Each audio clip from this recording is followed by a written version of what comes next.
Hi hello students, welcome to PW Kannada foundation channel. ನಾನು ನಿಮ್ಮ social science teacher Paramesh KS. ಹೇಗಿದ್ದೀರಾ ಎಲ್ಲರೂ? I hope all are you doing very well ಅಂತ ಅನ್ಕೊಳ್ತೀನಿ. ನಾನು ಎಲ್ಲರೂ ಚೆನ್ನಾಗಿದ್ದೀರಾ ಅಂತ ಅನ್ಕೊಳ್ತೀನಿ ನಾನು. ಸೊ ನಿಮ್ಮ ಸ್ಟಡೀಸ್ ಎಲ್ಲ ಚೆನ್ನಾಗಿ ನಡೀತಾ ಇದೆ ಅನ್ಕೊಳ್ತೀನಿ ನಾನು. Welcome to the class students. So welcome to the class. ಏನು ನಿಮ್ಮ ಕ್ಲಾಸ್ 9th ಸೋಷಿಯಲ್ ಸೈನ್ಸ್ ಏನು ಚಾಪ್ಟರ್ಸ್ನ ಒನ್ ಶಾರ್ಟ್ ಲೆಕ್ಚರ್ಸಲ್ಲಿ ನಾವು ಕಂಪ್ಲೀಟ್ ಮಾಡ್ತಾ ಇದ್ವಿ. ಸೊ ಅದರಲ್ಲಿ today class is all about the union government. So union government class ಏನು ಚಾಪ್ಟರ್ ಬಗ್ಗೆ ಇವತ್ತಿನ ಕ್ಲಾಸಲ್ಲಿ ನಾವು ಡಿಸ್ಕಸ್ ಮಾಡ್ತಾ ಹೋಗ್ತೀವಿ ಸ್ಟೂಡೆಂಟ್ಸ್. ಸೊ ಐ ಹೋಪ್ ನಿಮ್ಗೆಲ್ರಿಗೂ ಕೂಡ ಏನು ಲಾಸ್ಟ್ ಕ್ಲಾಸೆಲ್ಲ ಕ್ಲಿಯರ್ ಆಗಿದೆ ಅನ್ಕೊಳ್ತೀನಿ. So welcome to the class.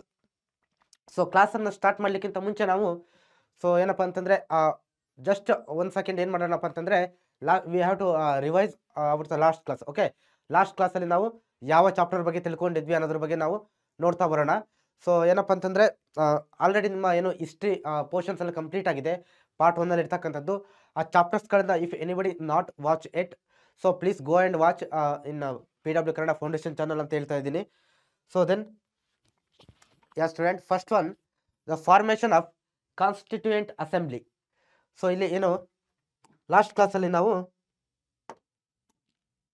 Our constitution ಅಲ್ವಾ ನಾವು ಕಲ್ತಿದ್ದು, our constitution in last class we discussed about our constitution chapter. ನಮ್ಮ ಸಂವಿಧಾನದ ಚಾಪ್ಟರ್ ಬಗ್ಗೆ ನಾವು ಲಾಸ್ಟ್ ಕ್ಲಾಸಲ್ಲಿ ಕ್ಲಿಯರ್ ಆಗಿ ತಿಳ್ಕೊಂಡಿದ್ವಿ. ಲಾಸ್ಟ್ ಕ್ಲಾಸಲ್ಲಿ ಅದರಲ್ಲಿ ಯಾವ ಯಾವ ವಿಚಾರಗಳ ಬಗ್ಗೆ ವಿ ಆರ್ ಡಿಸ್ಕಸ್ಡ್ ಅಬೌಟ್ ಅಂತಂದರೆ the formation of constituent assembly, ಸಂವಿಧಾನದ ರಚನಾ ಸಭೆ ಯಾವ ರೀತಿ ಕ್ರಿಯೇಟ್ ಆಯಿತು ಅನ್ನೋದನ್ನು ನಾವು ಕ್ಲಿಯರ್ ಆಗಿ ತಿಳ್ಕೊಂಡಿದ್ದೀವಿ ಸ್ಟೂಡೆಂಟ್ಸ್. 1946 ಕ್ರಿಯೇಟ್ ಆಗುತ್ತೆ ಅಲ್ವಾ? ಮತ್ತೆ ಇದರಲ್ಲಿ ಯಾರ್ಯಾರು ಮೆಂಬರ್ಸ್ ಇದ್ರು, ಸೊ ಅದು ಕೂಡ ನಿಮಗೆ ಕ್ಲಿಯರ್ ಆಗಿದೆ ಅಂತ ಅನ್ಕೊಳ್ತೀನಿ ನಾನು. ಸೊ ಅದ್ರ ಬಗ್ಗೆ ನಾವು ಡೀಟೇಲ್ ಆಗಿ ನೋಡಿದ್ದೀವಿ. Then drafting committee of the constitution means ಕರಡು ಸಮಿತಿ, ಕನ್ನಡದಲ್ಲಿ ನಾವು ಕರಡು ಸಮಿತಿ ಅಂತೀವಿ. ಸೊ ಆ ಕ್ಲಾಸ್ ಬಗ್ಗೆನೂ ನಾವು ಏನು ಕಂಪ್ಲೀಟ್ ಆಗಿ ಡಿಸ್ಕಸ್ ಮಾಡಿದ್ದೀವಿ. Okay, then the preamble, the salient features of the constitution, ಸಂವಿಧಾನದ ಪ್ರಸ್ತಾವನೆ ಪೀಠಿಕೆ ಬಗ್ಗೆನೂ ಕೂಡ ವಿ ಆಲ್ರೆಡಿ ಡಿಸ್ಕಸ್ ಮಾಡಿದ್ದೀವಿ. ಸೊ ದೆನ್ ಸೇಲಿಯಂಟ್ ಫೀಚರ್ಸ್, ಕೆಲವೊಂದು ಇಂಪಾರ್ಟೆಂಟ್ ಫೀಚರ್ಸ್ ನಾವು ನೋಡಿದ್ದೀವಿ ನಮ್ಮ ಸಂವಿಧಾನದ್ದು. ಯಾವುದು length and largest and written constitution ಅಂತ ನೋಡಿದ್ದೀವಿ, ಅತಿ ದೊಡ್ಡ ಲಿಖಿತ ಸಂವಿಧಾನ ಅಂತ ನೋಡಿದ್ದೀವಿ, ಮತ್ತು ಇನ್ನು ಫಂಡಮೆಂಟಲ್ ರೈಟ್ಸ್ ಇರೋದನ್ನು ನೋಡಿದ್ದೀವಿ ನಾವು. ಹೀಗೆ ಮತ್ತು blend of rigidity and flexibility ಅನ್ನೋ ಕಾನ್ಸೆಪ್ಟ್ ಬಗ್ಗೆನೂ ಕೂಡ ನಾವು ತಿಳ್ಕೊಂಡಿದ್ದೀವಿ ಸ್ಟೂಡೆಂಟ್ಸ್. ಐ ಹೋಪ್ ಅದೆಲ್ಲ ನಿಮಗೆ ನಾನು ಕ್ಲಿಯರ್ ಆಗಿದೆ ಅಂತ ಅಂದ್ಕೊಳ್ತೀನಿ. ಓಕೆ, ಸೊ ಅದಾದ ನಂತರ ಪ್ರಿಯಂಬಲ್ ಬಗ್ಗೆನೂ ಕೂಡ ನಾವು ಡಿಸ್ಕಸ್ ಮಾಡಿದ್ದೀವಿ. ಜವಾಹರ್ಲಾಲ್ ನೆಹರು ಅವರು ಆಬ್ಜೆಕ್ಟಿವ್ ರೆಸಲ್ಯೂಷನ್ಸನ್ನು ಏನು ಕಾನ್ಸ್ಟಿಟ್ಯೂಯೆಂಟ್ ಅಸೆಂಬ್ಲಿಯಲ್ಲಿ ಮಂಡಿಸ್ತಾರೆ, ಆ ಆಬ್ಜೆಕ್ಟಿವ್ ರೆಸಲ್ಯೂಷನ್ಸ್ನ ಮಾಡಿಫೈಡ್ ವರ್ಷನ್ಸನ್ನು ನಾವು today we call it as a preamble. So ಅದು ನಮಗೆ ಅಲ್ಲಿ ಕೀ ಟರ್ಮ್ಸ್ ಬರುತ್ತೆ, ಪ್ರಿಯಂಬಲಲ್ಲಿ ಕೀ ಟರ್ಮ್ಸ್ ಬರುತ್ತೆ ಕೆಲವೊಂದು ಇಂಪಾರ್ಟೆಂಟು. ಅದು ಯಾವುದೇ ಥರ ನಿಮಗೆ ಗೊತ್ತಿದೆ, like sovereignty, socialist, democratic, republic. So ಈ ರೀತಿ ಏನು ಇಂಪಾರ್ಟೆಂಟ್ ಕೀ ಟರ್ಮ್ಸ್ ಬರುತ್ತೆ, ಅದೆಲ್ಲದ್ರ ಬಗ್ಗೆನೂ ಕೂಡ ನಾವಲ್ಲಿ ಕ್ಲಿಯರ್ ಆಗಿ ಡಿಸ್ಕಸ್ ಮಾಡಿದ್ದೀವಿ. So then fundamental rights, duties and directive principles of state policy, ಮೂಲಭೂತ ಹಕ್ಕುಗಳು, ಮೂಲಭೂತ ಕರ್ತವ್ಯಗಳು ಮತ್ತು ರಾಜ್ಯ ನೀತಿ ನಿರ್ದೇಶಕ ತತ್ವಗಳು. ಸೊ ರಾಜ್ಯ ನೀತಿ ನಿರ್ದೇಶಕ ತತ್ವಗಳನ್ನು ನಾವು ಐರಿಷ್ ಕಾನ್ಸ್ಟಿಟ್ಯೂಷನಿಂದ ತಗೊಂಡು ಏನು ನಮ್ಮ ಕಾನ್ಸ್ಟಿಟ್ಯೂಷನ್ಗೆ ಅಡಾಪ್ಟ್ ಮಾಡ್ಕೊಂಡಿದ್ದೀವಿ. So it focus on economic and social ಜಸ್ಟಿಸ್ನ ಕೊಡೋದಕ್ಕೆ ಅನ್ನೋದನ್ನ ಡೆಮೋಕ್ರಸಿನ ಇಂಪ್ರೂವ್ ಮಾಡಲಿಕ್ಕೆ ಅಂತ ತಿಳ್ಕೊಂಡಿದ್ವಿ. ದೆನ್ ಫಂಡಮೆಂಟಲ್ ರೈಟ್ಸ್, ಮೂಲಭೂತ ಹಕ್ಕುಗಳು, ಅದ್ರ ಬಗ್ಗೆ ತಿಳ್ಕೊಂಡಿದ್ವಿ. ಮತ್ತು ಆರ್ಟಿಕಲ್ 32 ವೆರಿ ಇಂಪಾರ್ಟೆಂಟ್ ಅನ್ನೋದನ್ನು ಕೂಡ ನಾವು ಕ್ಲಿಯರ್ ಆಗಿ ತಿಳ್ಕೊಂಡಿದ್ವಿ. ದೆನ್ ಸೊ ಅದಾದ ನಂತರ ಯಾವುದ್ರ ಬಗ್ಗೆ ರಿಟ್ಸ್ ಬರುತ್ತೆ, ರಿಟ್ಸ್ ಅರ್ಜಿಗಳು ಅಂತ.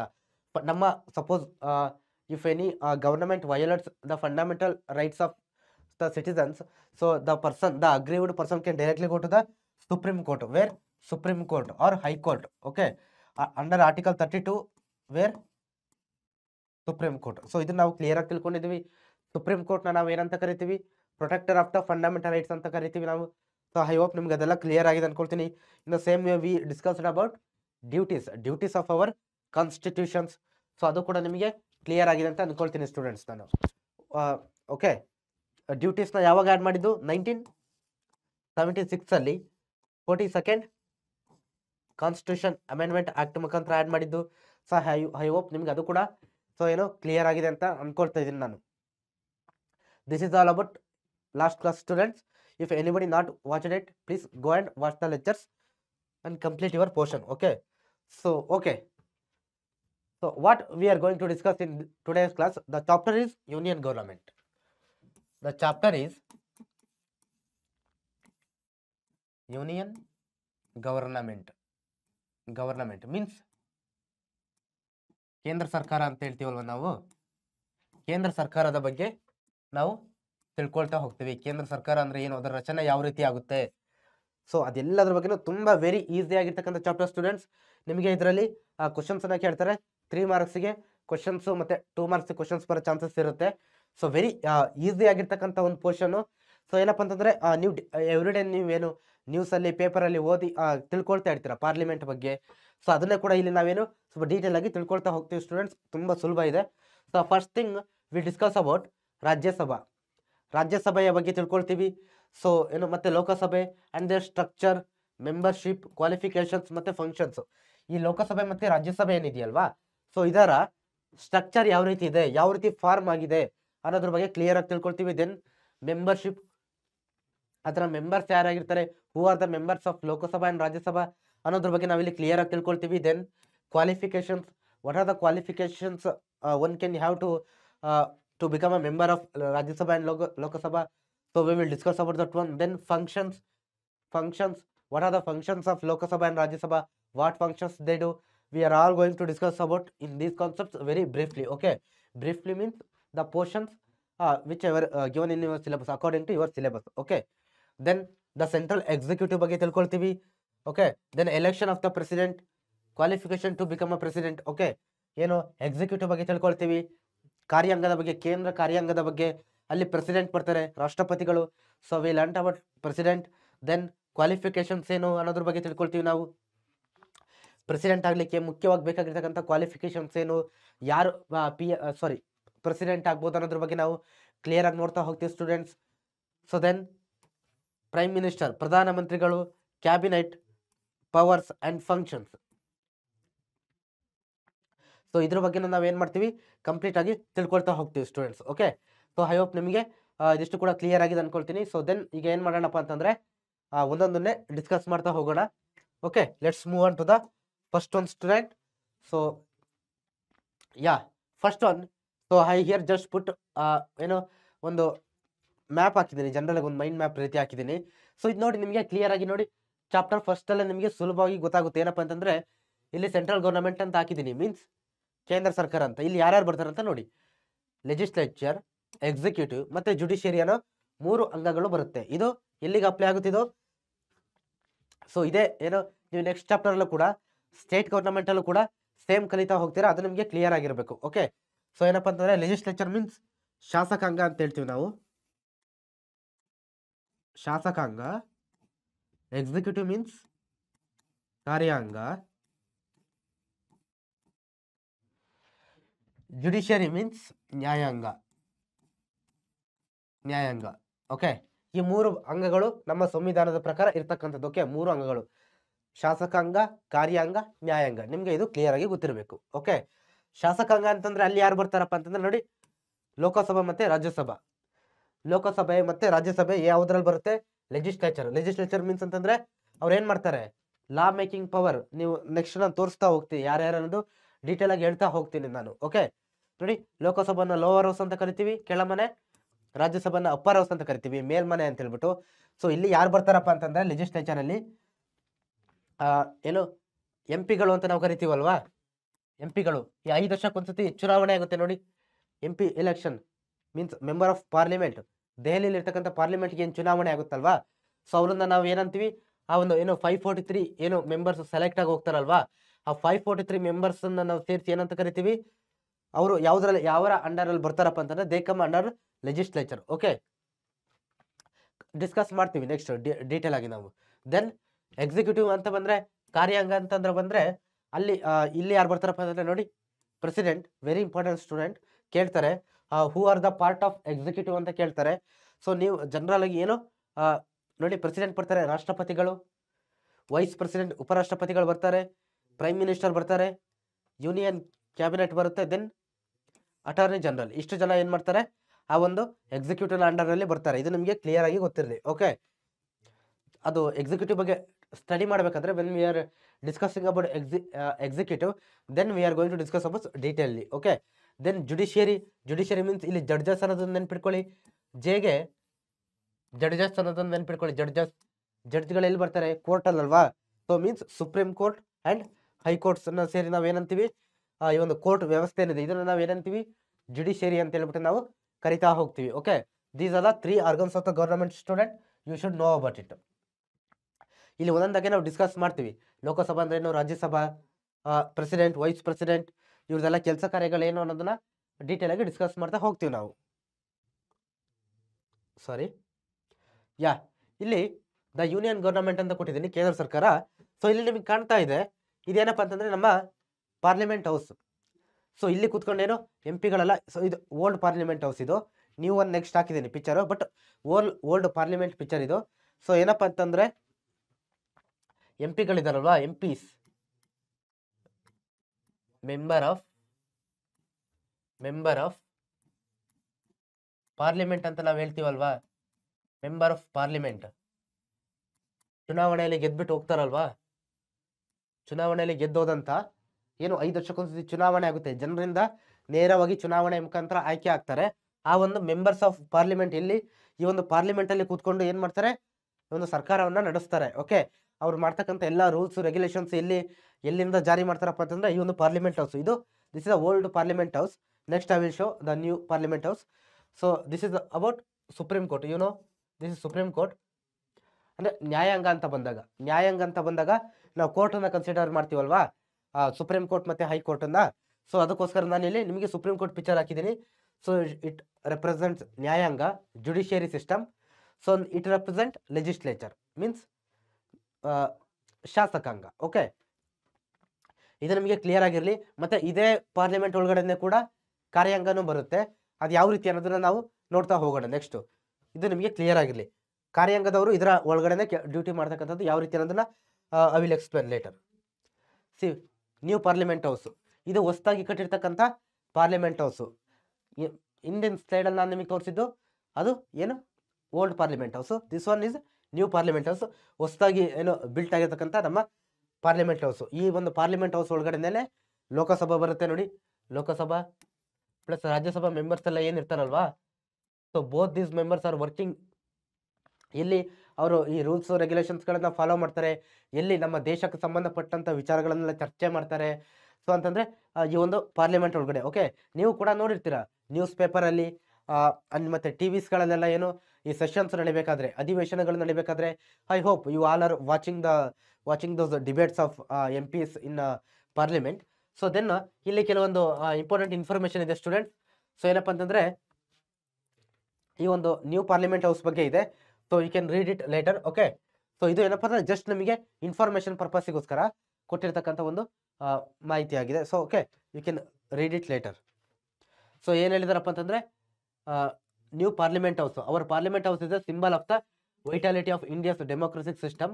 India's old parliament house inaugurated in 1927 as the witnessed the approximately 75 years of parliamentary activities. ಅಂದರೆ ಇಲ್ಲಿ ಏನು ಹೇಳಿದಾರಪ್ಪ ಅಂತಂದರೆ ನೋಡಿ, ನಮ್ಮ ಪಾರ್ಲಿಮೆಂಟ್ರಿ ಏನಿದೆಯಲ್ಲ, ಈ ಪಾರ್ಲಿಮೆಂಟ್ ಹೌಸ್ ಯಾವುದು ಏನೋ ಭಾರತದ ಒಂದು ಪ್ರಜಾಪ್ರಭುತ್ವ ಸಿಸ್ಟಮ್ ಏನಿದೆ, ಪ್ರಜಾಪ್ರಭುತ್ವ ಸಿಸ್ಟಮ್ ಅದಕ್ಕೆ ಒಂದು ಪ್ರಮುಖವಾಗಿರ್ತಕ್ಕಂಥ ಈ ಒಂದು ಪಾರ್ಲಿಮೆಂಟ್ ಹೌಸ್ ಇದು. ಸೊ ಇದು ಏನು ಮಾಡುತ್ತಪ್ಪ ಅಂತಂದ್ರೆ ಇದು ಯಾವಾಗ ಎಸ್ಟಾಬ್ಲಿಷ್ ಆಗಿದ್ದು? Old parliament house inaugurated in 1927. ಆವಾಗ ಇದು ಇನಾಗ್ರೇಟೆಡ್ ಆಗಿದ್ದು. ಯಾವುದು ಮೀನ್ಸ್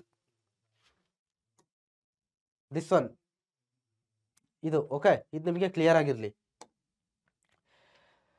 75 years ಆಗಿದೆ. ಸೊ 2023 ಎಲ್ಲಿ ಆ ಒಂದು ಓಲ್ಡ್ ಪಾರ್ಲಿಮೆಂಟ್ ಹೌಸಲ್ಲಿ ಏನು ಅದರ ಸೆಷನ್ಸ್ಗಳೆಲ್ಲ ನಡೀತಾ ಇದ್ವು. So then as the roots of the democratic system in India become stronger, parliamentary functions and the number of participations in these functions increased and the need for the new parliament house arose. ಅಂದರೆ ಏನಪ್ಪ ಅಂತ ನೋಡಿ, 1927 ಇಂದ ಇಲ್ಲಿವರೆಗೂ ಕೂಡ ಯಾವಾಗ ಈ democratic roots system ಅನ್ನೋದು ಸ್ಟ್ರಾಂಗ್ ಆಗ್ತಾ ಹೋಯ್ತು, ಫೌಂಡೇಶನ್ ಸ್ಟ್ರಾಂಗ್ ಆಗ್ತಾ ಹೋಯ್ತು, ಅವಾಗ ಏನಾಗುತ್ತಪ್ಪ ಅಂತಂದರೆ ಹೆಚ್ಚಿನ ಒಂದು ಸ್ಥಾನಗಳಿಗೆ ಏನಾಯಿತು, ಏನು ಆ ಪಾರ್ಟಿಸಿಪೆಂಟ್ಸ್ ಏನು ನಂಬರ್ ಆಫ್ ಪಾರ್ಟಿಸಿಪೇಷನ್ಸ್ ಕೂಡ ಜಾಸ್ತಿ ಆಗ್ತಾ ಹೋದಂಗೆ ಅಲ್ಲಿ ಸೀಟ್ಸ್ ಅನ್ನೋದನ್ನು ಕೂಡ ಏನು ಮಾಡಬೇಕು, ಜಾಸ್ತಿ ಮಾಡಬೇಕು. ಇದು ಏನಾಗುತ್ತೆ, ಇದು so this is the reason why we built ಆ ನ್ಯೂ ಪಾರ್ಲಿಮೆಂಟ್ ಹೌಸ್ ಅನ್ನೋದನ್ನ ಇಲ್ಲಿ ಹೇಳಿದ್ದಾರೆ. Okay, so in this background new parliament house was constructed as part of the central expansion plan and inaugurated on 28/5/2023. ಈ ದಿನ inaugurate ಮಾಡಿದ್ದು. ನೋಡಿ, ಜನಸಂಖ್ಯೆ ಜಾಸ್ತಿ ಆದಂಗೆ ಈಗ 1927 ಇಲ್ಲಿವರೆಗೂ ಸೇಮ್ ಇದಿಲ್ಲ, ಏನು ಪಾಪ್ಯುಲೇಷನ್ ಸೇಮ್ ಇಲ್ಲ.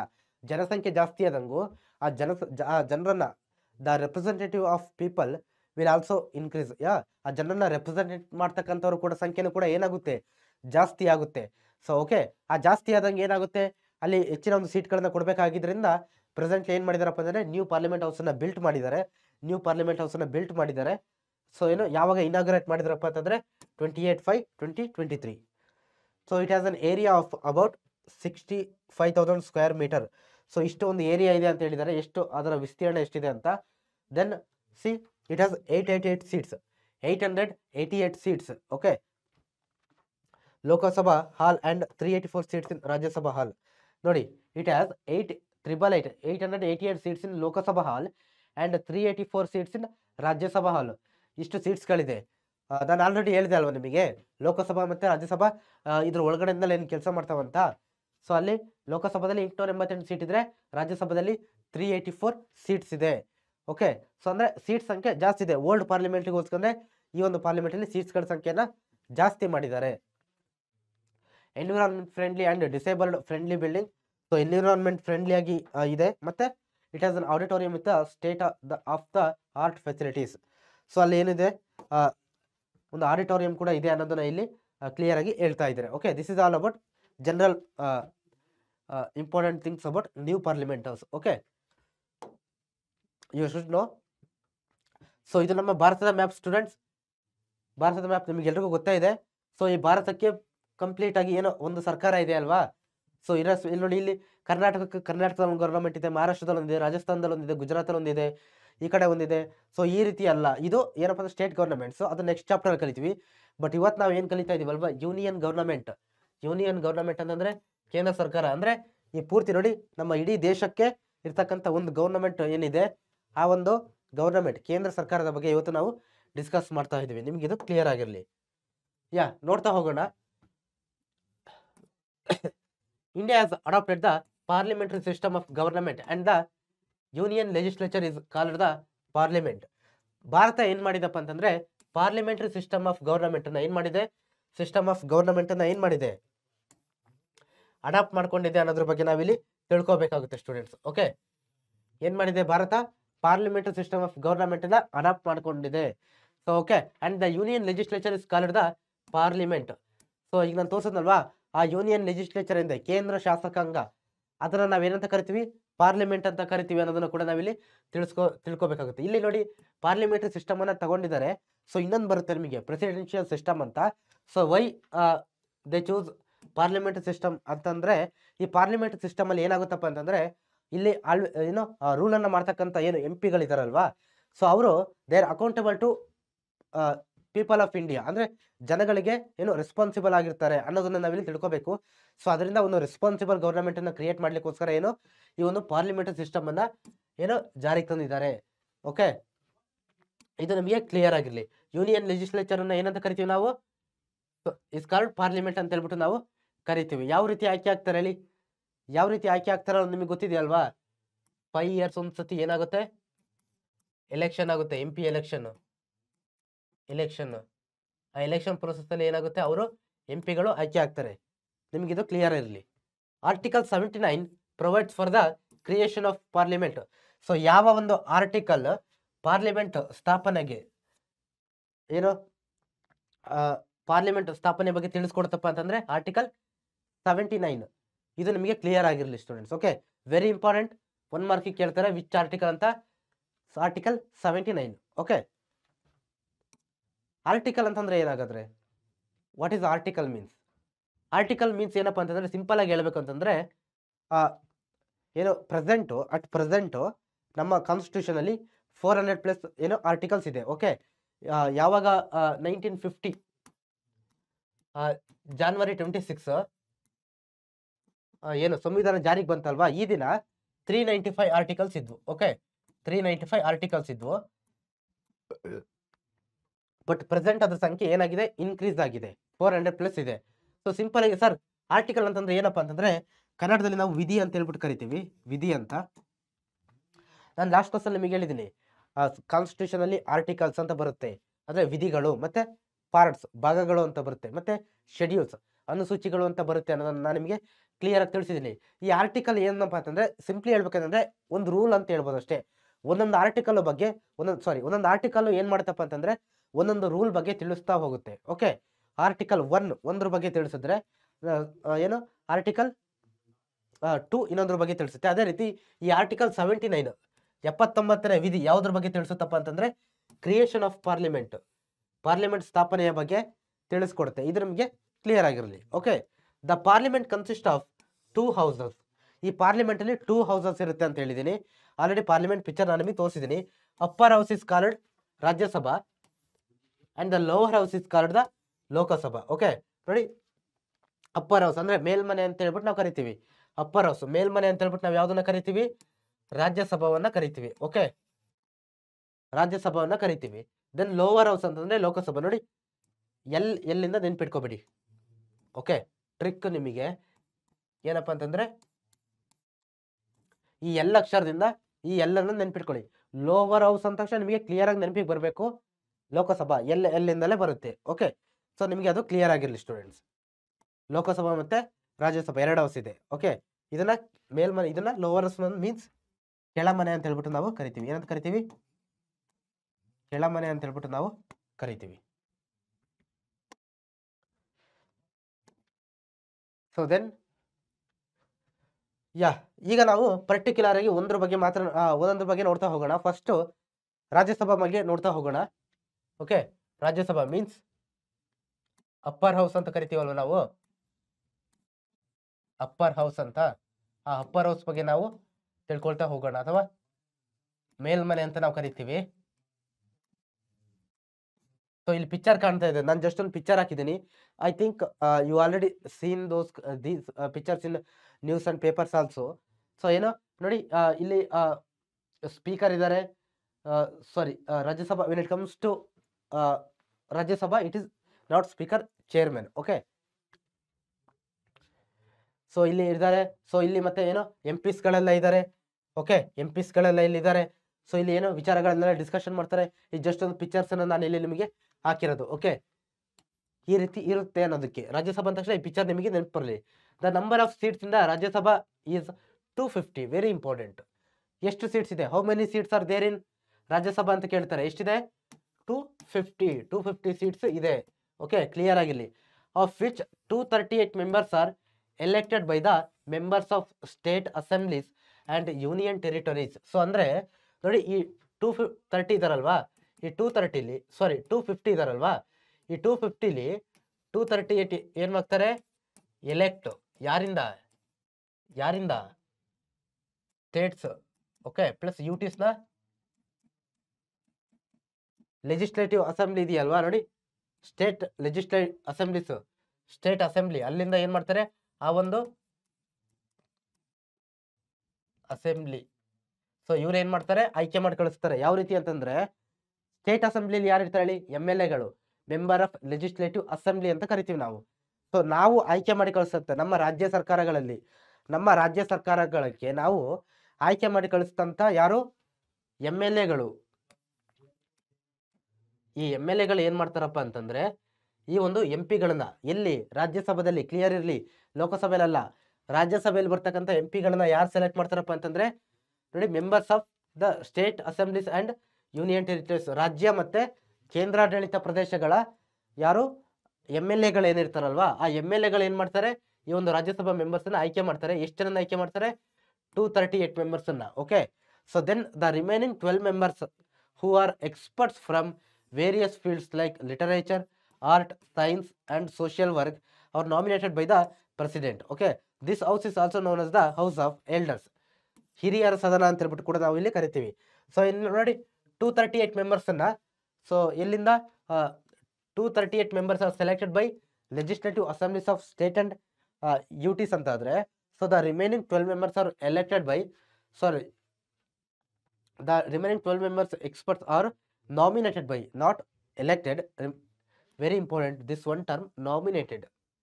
ನಾಮಿನೇಟ್ ಮಾಡ್ತಾರೆ. ರಾಷ್ಟ್ರಪತಿಗಳು ಯಾರಿರ್ತಾರಲ್ವ ಅವರು ನಾಮನಿರ್ದೇಶನವನ್ನ ಮಾಡ್ತಾರೆ. ಯಾರನ್ನ? ಎಕ್ಸ್ಪರ್ಟ್ಸ್ ಫ್ರಮ್ ನೋಡಿ ಫೀಲ್ಡ್ ಲೈಕ್ ಲಿಟರೇಚರ್, ಸಾಹಿತ್ಯ, ಕಲೆ, ಸೈನ್ಸ್ ಮತ್ತು ಟೆಕ್ನಾಲಜಿ, ಸಾಮಾಜಿಕ ಕ್ಷೇತ್ರಗಳಲ್ಲಿ, ಕೆಲವೊಂದು ಕ್ಷೇತ್ರಗಳಲ್ಲಿ ಉನ್ನತವಾಗಿರ್ತಕ್ಕಂಥ ಏನೊಂದು ಸ್ಥಾನವನ್ನು ಅಲಂಕರಿಸಿರ್ತಾರೆ ಅಂಥವ್ರನ್ನ ಏನು ಮಾಡ್ತಾರೆ, ಅಂಥ 12 ಮೆಂಬರ್ಸನ್ನು ಬೇರೆ ಬೇರೆ ಕ್ಷೇತ್ರಗಳಲ್ಲಿ ಇರ್ತಕ್ಕಂಥ ಅಂಥ 12 ಮೆಂಬರ್ಸನ್ನು ಯಾರ ಸೆಲೆಕ್ಟ್ ಮಾಡ್ತಾರೆ? ಪ್ರೆಸಿಡೆಂಟು. ಓಕೆ, ಕ್ಲಿಯರ್ ಇರಲಿ. ಪ್ರೆಸಿಡೆಂಟ್, ರಾಷ್ಟ್ರಪತಿಗಳು ಏನು ಮಾಡ್ತಾರೆ? Nominate, not elected, nominate. Clear ಇರಲಿ. ಓಕೆ, ಎಲೆಕ್ಟೆಡ್ 12 ಮೆಂಬರ್ಸ್ ಏನಾಗ್ತಾರೆ? ನಾಮಿನೇಟ್ ಆಗ್ತಾರೆ. ಯಾರಿಂದ? President. Total 250. Okay, so I hope ನಿಮಗೆ ಇಷ್ಟು ಕೂಡ ಕ್ಲಿಯರ್ ಆಗಿದೆ ಅಂತ ಅನ್ಕೊಳ್ತೀನಿ students. Be clear about Rajya Sabha. We are discussing here about Rajya Sabha. Those members are elected by members of legislative assemblies of states and UTs. ರಾಜ್ಯ ಮತ್ತೆ ಕೇಂದ್ರಾಡಳಿತ ಪ್ರದೇಶಗಳ ಯಾರಿಂದ?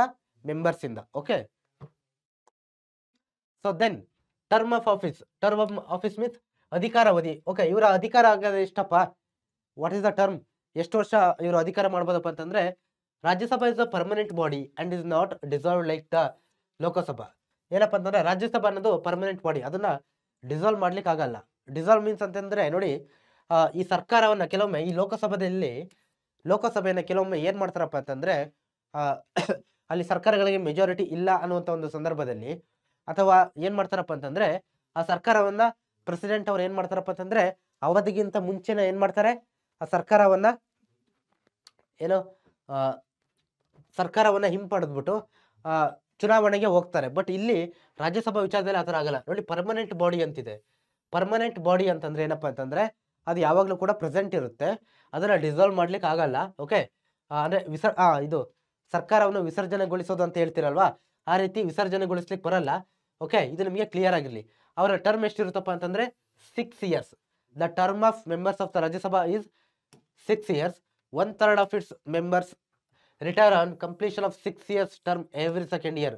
ಪ್ರತಿ 2 ವರ್ಷಕ್ಕೊಂದ್ಸತಿ ಏನಾಗ್ತಾರಪ್ಪ ಅಂದ್ರೆ ಆ ಒಂದು ಮೆಂಬರ್ಸ್ 1/3 ಮೆಂಬರ್ಸ್ ಏನಾಗ್ತಾರೆ, ರಿಟೈರ್ಡ್ ಆಗ್ತಾ ಹೋಗ್ತಾರೆ. ಅಂದ್ರೆ ಅವರೊಂದು ಟೈಮ್ 6 years ಆದ್ಮೇಲೆ ಅವರು ರಿಟೈರ್ಡ್ ಆಗ್ತಾ ಹೋಗ್ತಾರೆ ಅನ್ನೋದನ್ನ ನಾವಿಲ್ಲಿ ತಿಳ್ಕೊಬೇಕಾಗುತ್ತೆ. ಓಕೆ, ಎವ್ರಿ ಸೆಕೆಂಡ್ ಇಯರ್ ಒಂದ್ಸತಿ ಸೆಕೆಂಡ್ ಇಯರ್ಗೆ ಒಂದ್ಸತಿ ರಿಟೈರ್ಡ್ ಆಗ್ತಾರೆ. ಅವರ ಟರ್ಮ್ 6 years. ಓಕೆ, ಈ ಏನಾಗ್ತಾರೆ, ಈ ಒಂದು ರಿಟೈರ್ಡ್ ಆಗ್ತಾರಲ್ವ ಮೆಂಬರ್ಸ್, ಅವ್ರ ಜಾಗಕ್ಕೆ ಏನ್ ಮಾಡ್ತಾರೆ ನೋಡಿ, in their place new members are elected. ಅವ್ರ ಜಾಗಕ್ಕೆ ಹೊಸದಾಗಿ ಮೆಂಬರ್ಸ್ ಅನ್ನ ಏನ್ ಮಾಡ್ತಾರೆ, ಆಯ್ಕೆ ಮಾಡ್ತಾರೆ. If the members do not wish to continue, ಆ ಮೆಂಬರ್ಸ್ ಯಾರು ಇರ್ತಾರಲ್ವಾ ಆ member if the do not wish to continue they can submit the resignation to the chairman of Rajya Sabha. ಏನಪ್ಪಾ ಅಂತಂದ್ರೆ ಆ ಮೆಂಬರ್ಸ್ ಯಾರು ಇರ್ತಾರಲ್ವಾ ಆ ರಾಜ್ಯಸಭಾ ಮೆಂಬರ್ಸ್ ಅವ್ರಿಗೆ ಏನಾದ್ರು ಆ ಸ್ಥಾನದಲ್ಲಿ ಮುಂದುವರಿಲಿಕ್ಕೆ ಇಷ್ಟ ಇಲ್ಲ ಅಂತಾದ್ರೆ, ನನಗೆ ರಾಜ್ಯಸಭಾ ಪೊಸಿಷನ್ ಇಷ್ಟ ಇಲ್ಲ ಅಂತ ಆದ್ರೆ, ಸೊ ಅವ್ರು ಏನ್ ಮಾಡ್ತಾರ ಅಂತಂದ್ರೆ ಏನ್ ಮಾಡ್ಬೋದು ಅಂತಂದ್ರೆ they can submit the resignation ಅಂತಂದ್ರೆ ರೆಸಿಗ್ನೇಷನ್ ಕೊಡ್ತಕ್ಕಂಥದ್ದು ಯಾರಿಗೆ? Chairman of the Rajya Sabha. ಆ ರಾಜ್ಯಸಭೆಯ ಚೇರ್ಮನ್ ಇರ್ತಾರಲ್ವಾ ಅವ್ರಿಗೆ ಏನ್ ಮಾಡ್ತಾರೆ, ರೆಸಿಗ್ನೇಷನ್ ಅನ್ನ ಕೊಡ್ತಾರೆ. ರೆಸಿಗ್ನೇಷನ್ ಮೀನ್ಸ್ ಕನ್ನಡದಲ್ಲಿ ನಾವೇನಂತ ಹೇಳ್ತೀವಿ, ರಾಜೀನಾಮೆಯನ್ನು ಕೊಡೋದು. ಓಕೆ, ರಾಜೀನಾಮೆ.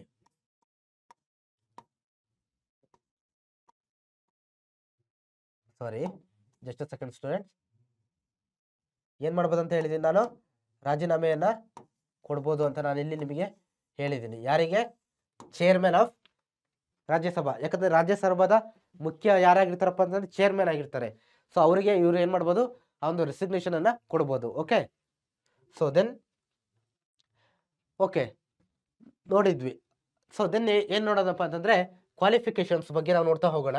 ಕ್ವಾಲಿಫಿಕೇಶನ್ಸ್ ಏನ್ ಬೇಕಾಗಿದ್ರೆ, suppose if one person wants to become a member of Rajya Sabha, ಒಬ್ಬ ವ್ಯಕ್ತಿ ನಾನು ರಾಜ್ಯಸಭಾದ ಮೆಂಬರ್ ಆಗ್ಬೇಕು ಅಂತ ಅನ್ಕೊಳ್ತಾನೆ ಅಂತಾದ್ರೆ ಅವರಿಗೆ ಕೆಲವೊಂದು ಸುಮ್ಮನೆ ಯಾರು ಬೇಕೋ ಅವ್ರನ್ನ ತಗೊಳಕ್ಕಾಗಲ್ಲ.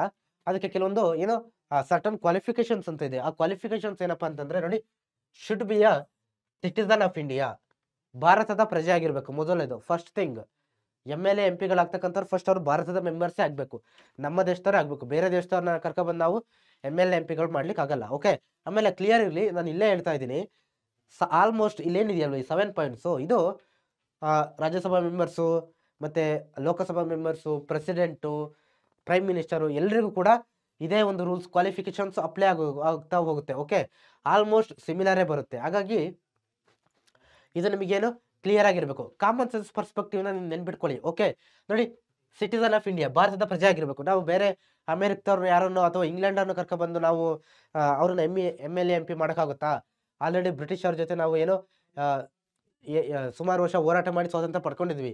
ಈಗ ಮತ್ತೆ ಅವ್ರನ್ನ ಕರ್ಕೊಬಂದು ಏನು ಮಾಡೋಕ್ಕಾಗಲ್ಲ, MLA MP ಮಾಡೋಕೆ ಹೋಗಲ್ಲ. ದಟ್ಸ್ ವೈ ಆ ವ್ಯಕ್ತಿ ಏನಾಗಿರಬೇಕು, ಆ ರಾಜ್ಯಸಭಾ ಮೆಂಬರ್ ಆಗಿರ್ತಕ್ಕಂಥವ್ರು ಭಾರತದ ಪ್ರಜೆ ಆಗಿರಬೇಕು. ಓಕೆ, ಇದು ಕ್ಲಿಯರ್ ಆಗಿದೆ ಅಂತ ಅನ್ಕೊಳ್ತೀನಿ. Then should not be less than 30 years of age ಕ್ರೈಟೀರಿಯಾವನ್ನ ಕೊಟ್ಟಿದ್ದಾರೆ.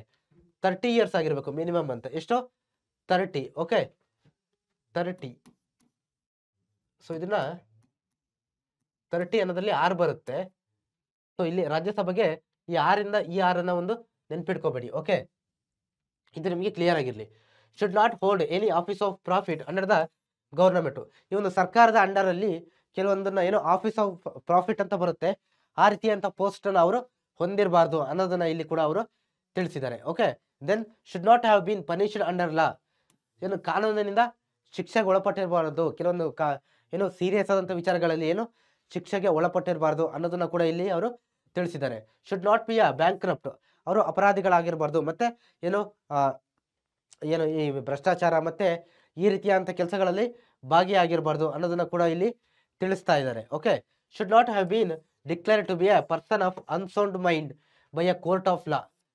ಸೊ ಏನಪ್ಪ ಅಂದ್ರೆ ಅನ್ಸೌಂಡ್ ಮೈಂಡ್ ಅಂತಂದ್ರೆ ಆ ವ್ಯಕ್ತಿ ಯಾವತ್ತು ಕೂಡ ಏನು, ಸೊ ನೋಡಿ, MP ಆಗ್ತಾರೆ ಅಂತಂದ್ರೆ ಅವ್ರು ಏನಕ್ಕೆ MP ಆಗ್ತಾರೆ ಹೇಳಿ? ಸೊ ಅವ್ರು ಹೇಗಿರ್ಬೇಕು, ಯಾವತ್ತು ಕೂಡ ಸ್ಟ್ರಾಂಗ್ ಆಗಿರ್ಬೇಕು. ಅವ್ರು ಯಾವತ್ತು ಕೂಡ ಸಮಾಜದಲ್ಲಿ ಆಗ್ತಕ್ಕಂಥ ಏನೇ ಒಂದು ಇಶ್ಯೂಸ್ನ ಪ್ರಾಬ್ಲಮ್ಸ್ ಬಗ್ಗೆ ಏನು ಮಾಡೋರು ಆಗಿರ್ಬೇಕು, ವಾಯ್ಸ್ನ ರೈಸ್ ಮಾಡೋರಾಗಿರ್ಬೇಕು. Because they represent the people ಅಲ್ವಾ?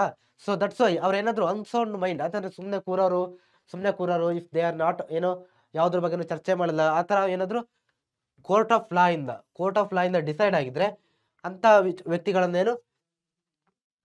ಅಂಥ ವ್ಯಕ್ತಿಗಳು ರಾಜ್ಯಸಭಾ ಮೆಂಬರ್ ಆಗ್ಲಿಕ್ಕೆ ಅರ್ಹತೆ ಇಲ್ಲ ಅನ್ನೋದು ಕೂಡ ಇಲ್ಲಿ ಕ್ಲಿಯರ್ ಆಗಿ ಗೊತ್ತಿರಬೇಕು. Okay, should possess the qualifications specified from time to time by parliament. ಇದ್ರ ಜೊತೆಗೆ ಪಾರ್ಲಿಮೆಂಟ್ ಏನಾದ್ರು ಟೈಮ್ ಟು ಟೈಮ್ಗೆ ಏನಾದ್ರು ರೂಲ್ಸು ರೆಗ್ಯುಲೇಷನ್ಸ್ಗಳನ್ನ ತಂದ್ರೆ, ಸೊ ನೋಡ್ರಪ್ಪ, ಇಫ್ ಯು ವಾಂಟ್ ಏನೋ ಸಾಮಾನ್ಯವಾಗಿ ಪಾರ್ಲಿಮೆಂಟ್ ಏನು ಮಾಡ್ತಾರೆ, rules regulations ಮಾಡ್ತಾರಲ್ವಾ?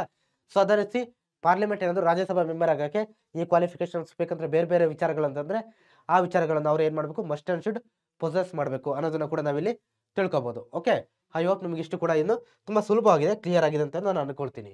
So okay, then ಯಾರ ಬಗ್ಗೆ ನೋಡ್ತಾ ಹೋಗೋಣಪ್ಪ ಅಂತಂದ್ರೆ ನಾವು ಉಪರಾಷ್ಟ್ರಪತಿಗಳ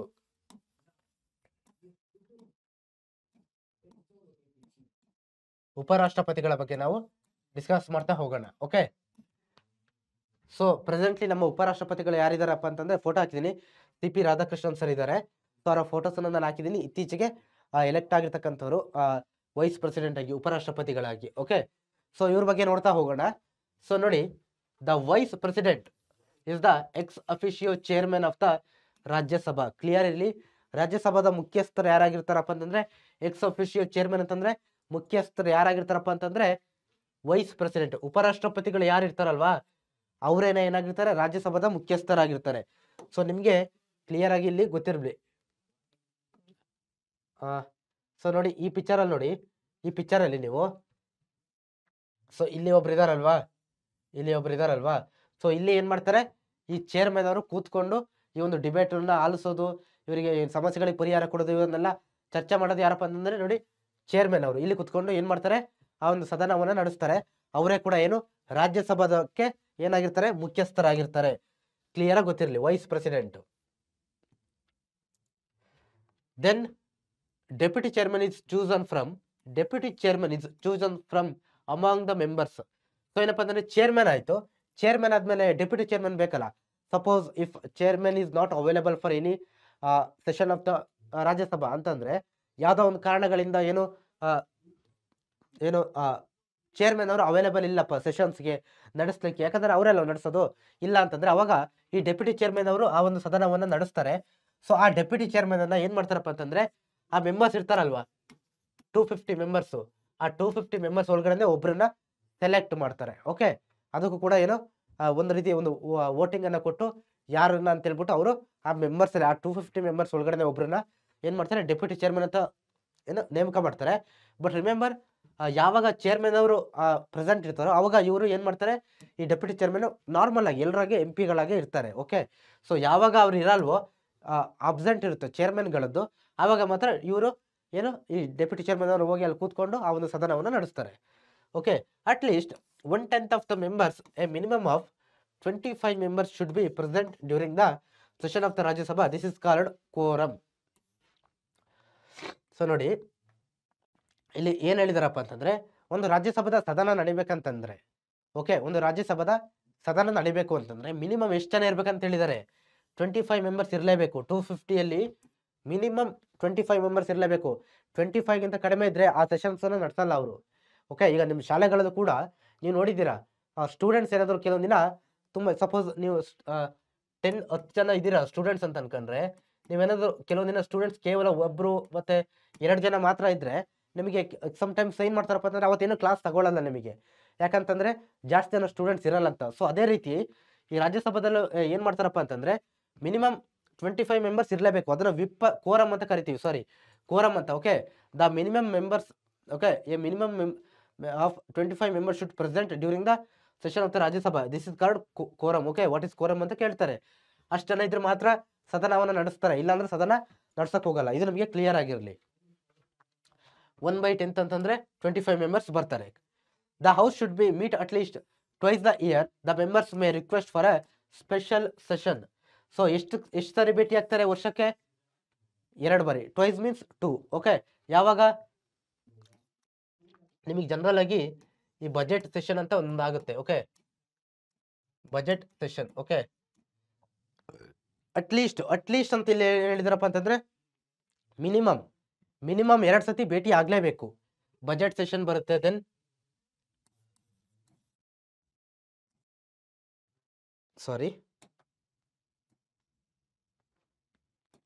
ಮಾನ್ಸೂನ್ ಸೆಷನ್ ಅಂತ ಬರುತ್ತೆ. ಮಾನ್ಸೂನ್ ಸೆಷನ್ ಮೀನ್ಸ್ ಮಳೆಗಾಲದಲ್ಲಿ ನಡೆಸ್ತಕ್ಕಂಥ ಅಧಿವೇಶನ. ದೆನ್ ವಿಂಟರ್ ಸೆಷನ್ ಅಂತ ಬರುತ್ತೆ. ದೆನ್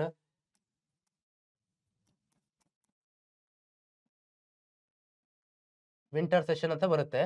ಸೊ ಇದರಲ್ಲಿ ಅಟ್ಲೀಸ್ಟ್ ಟ್ವೈಸ್ 2 ಸತಿ ಭೇಟಿ ಆಗ್ಲೇಬೇಕು. ಸೊ ಆಲ್ಮೋಸ್ಟ್ ಇದರಲ್ಲಂತೂ ಫಿಕ್ಸ್, ಇದು ಏನು ಬಜೆಟ್ ಸೆಷನ್ ಅಂತೂ ನಡೆಯುತ್ತೆ ಅನ್ನೋದು ನಿಮಗೆ ಇಲ್ಲಿ ಕ್ಲಿಯರ್ ಆಗಿ ಗೊತ್ತಿರಬೇಕು ಸ್ಟೂಡೆಂಟ್ಸ್. ಓಕೆ, ಐ ಹೋಪ್ ನಿಮಗೆ ಇಷ್ಟು ಕೂಡ ಏನಾಗಿದೆ, ಕ್ಲಿಯರ್ ಆಗಿದೆ ಅಂತ ಅನ್ಕೊಳ್ತೀನಿ. ಮತ್ತೆ ಇಫ್ ಏನಾದರೂ ಸ್ಪೆಷಲ್ ಸೆಷನ್ ಬೇಕು ಅಂತಾದರೆ, ಸ್ಪೆಷಲ್ ಸೆಷನ್ ಯಾವುದೇ ಒಂದು ವಿಚಾರದ ಬಗ್ಗೆ ಚರ್ಚೆ ಮಾಡ್ಲಿಕ್ಕೆ ಬೇಕು ಅಂತಾದರೆ ಆ ಮೆಂಬರ್ಸ್ ಏನು ಮಾಡ್ಬೋದು, ಆ 250 members ಇರ್ತಾರಲ್ಲ ಅವ್ರು ಏನು ಮಾಡ್ಬೋದು, ರಿಕ್ವೆಸ್ಟ್ ಮಾಡಿದ್ರೆ, ಚೇರ್ಮನ್ಗೆ ರಿಕ್ವೆಸ್ಟ್ ಮಾಡಿದ್ರೆ ಅವ್ರು ಏನು ಮಾಡ್ತಾರೆ, ಸೆಷನನ್ನು ಸ್ಪೆಷಲ್ ಸೆಷನನ್ನು ಹೋಸ್ಟ್ ಮಾಡ್ತಾರೆ ಅನ್ನೋದು ಕೂಡ ನಾವಿಲ್ಲಿ ಅಂದರೆ ಸ್ಪೆಷಲ್ ಸೆಷನ್ ನಡೆಸ್ತಾರೆ. ಓಕೆ, ಅದಕ್ಕೆ ನಮಗೆ ಇಲ್ಲಿ ಕ್ಲಿಯರ್ ಆಗಿರಲಿ.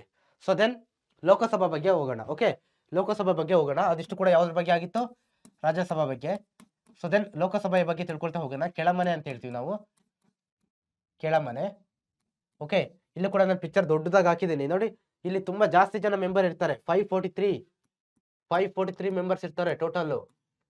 ರಾಜ್ಯಸಭೆಯಲ್ಲಿ 250 ಇದ್ರು, but here in Lok Sabha 543. So ಇಲ್ಲಿ ತುಂಬಾ ಜನ ಇದ್ದಾರೆ, ನೀವು ನೋಡ್ತಾ ಇದ್ದೀರಾ. ಇಲ್ಲೆಲ್ಲ ಜನ ಮೀನ್ಸ್ ಇವ್ರು ಯಾರು, they are MPs. Okay, so ಇಲ್ಲಿ ಒಬ್ರು ಇದಾರಲ್ವಾ,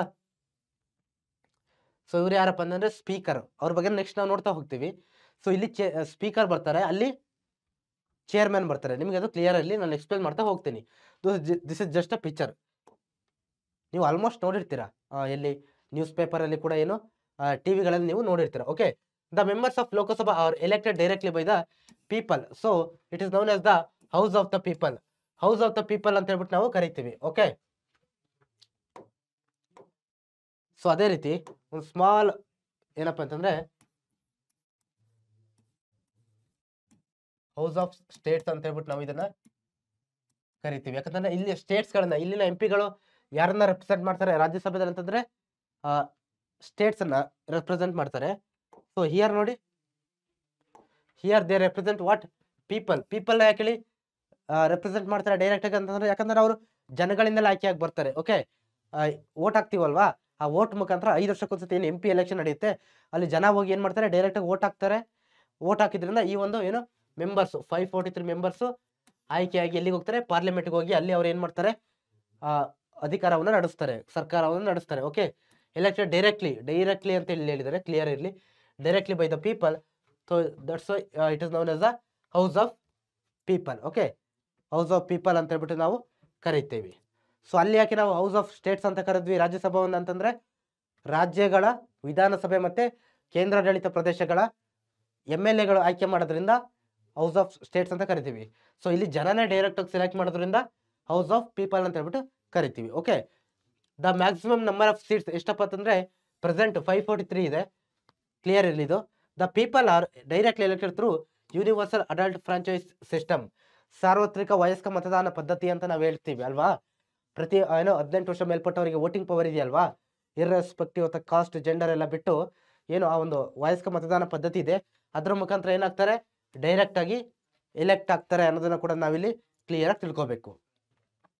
ಸೊ ಇದರಲ್ಲಿ 84 ಸೀಟ್ಸ್ ಏನ್ ಮಾಡಿದ್ದಾರೆ, ರಿಸರ್ವ್ಡ್ ಫಾರ್ ಶೆಡ್ಯೂಲ್ ಕಾಸ್ಟ್. 84 ಸೀಟ್ಸ್ಗಳನ್ನ ಯಾರಿಗೆ ಕೊಟ್ಟಿದ್ದಾರೆ, ಶೆಡ್ಯೂಲ್ ಕಾಸ್ಟ್ ಅವರಿಗೆ ಏನ್ ಮಾಡಿದ್ದಾರೆ, ರಿಸರ್ವ್ ಆಗಿ ಮೀಸಲಾಗಿ ಕೊಟ್ಟಿದ್ದಾರೆ ಅನ್ನೋದನ್ನ ಕೂಡ ಇಲ್ಲಿ ತಿಳ್ಕೊಬೇಕಾಗುತ್ತೆ. ಓಕೆ, ಸೀಟ್ಸ್ ಅಂದ್ರೆ ಏನ್ ಹೇಳಿ, ಕ್ಷೇತ್ರಗಳು. ಸೀಟ್ಸ್ ಮೀನ್ಸ್ ಕ್ಷೇತ್ರಗಳು. ಒಂದೊಂದು ಕ್ಷೇತ್ರವನ್ನು ವಿಂಗಡಣೆ ಮಾಡಿರ್ತಾರಲ್ವಾ. ಈಗ ಸಪೋಸ್ ಫಾರ್ ಎಕ್ಸಾಂಪಲ್ ಕರ್ನಾಟಕದಲ್ಲೇ ನಾವು ತಗೊಂಡ್ರೆ ಒಂದೊಂದು ಕ್ಷೇತ್ರ ಇರುತ್ತೆ. ಈಗ ಉಡುಪಿ ಚಿಕ್ಕಮಂಗ್ಳೂರು ಅನ್ನೋದು ಒಂದು ಲೋಕಸಭಾ ಕ್ಷೇತ್ರ, ಅದನ್ನ ಒಂದು ಸೀಟ್ ಅಂತ ಹೇಳ್ಬಿಟ್ಟು ನಾವು ಕರಿತೀವಿ. ಓಕೆ, ಸೊ ಅದೇ ರೀತಿ ಸೊ ನಿಮ್ಮ ಕಾನ್ಸ್ಟಿಟ್ಯೂಯನ್ಸಿ ನಿಮಗೆ ಗೊತ್ತಿರುತ್ತೆ MP ಯಾವುದು ಅಂತ. ಸೊ MP ಮತ್ತೆ MP ಎಲೆಕ್ಷನ್ಗೆ ಮತ್ತೆ ಸ್ಟೇಟ್ ಎಲೆಕ್ಷನ್ಗೆ ಡಿಫ್ರೆಂಟ್ ಬರುತ್ತೆ. ಇದರಲ್ಲಿ ಯಾವುದರಲ್ಲಿ ಕೆಲವೊಮ್ಮೆ ಡಿಫ್ರೆಂಟ್ ಬರುತ್ತೆ ಸೀಟ್ಸ್ ಅಲ್ಲಿ. ಸೊ ಇಲ್ಲಿ ನಿಮಗೆ ಸೀಟ್ಸ್ ಅಂತಂದ್ರೆ ಆ ಒಂದು ಕ್ಷೇತ್ರಗಳು. ಓಕೆ, ಆ ಕ್ಷೇತ್ರಗಳು ಅನ್ನೋದನ್ನ ಕೂಡ ನಿಮಗೆ ಇಲ್ಲಿ ಕ್ಲಿಯರ್ ಆಗಿ ಗೊತ್ತಿರಬೇಕು. And 47 seats R reserved for scheduled tribes. ನೋಡಿ, ಶೆಡ್ಯೂಲ್ಡ್ ಕಾಸ್ಟ್ಗೆ ಎಷ್ಟು ಸೀಟ್ ಕೊಟ್ಟಿದ್ದಾರೆ, 84.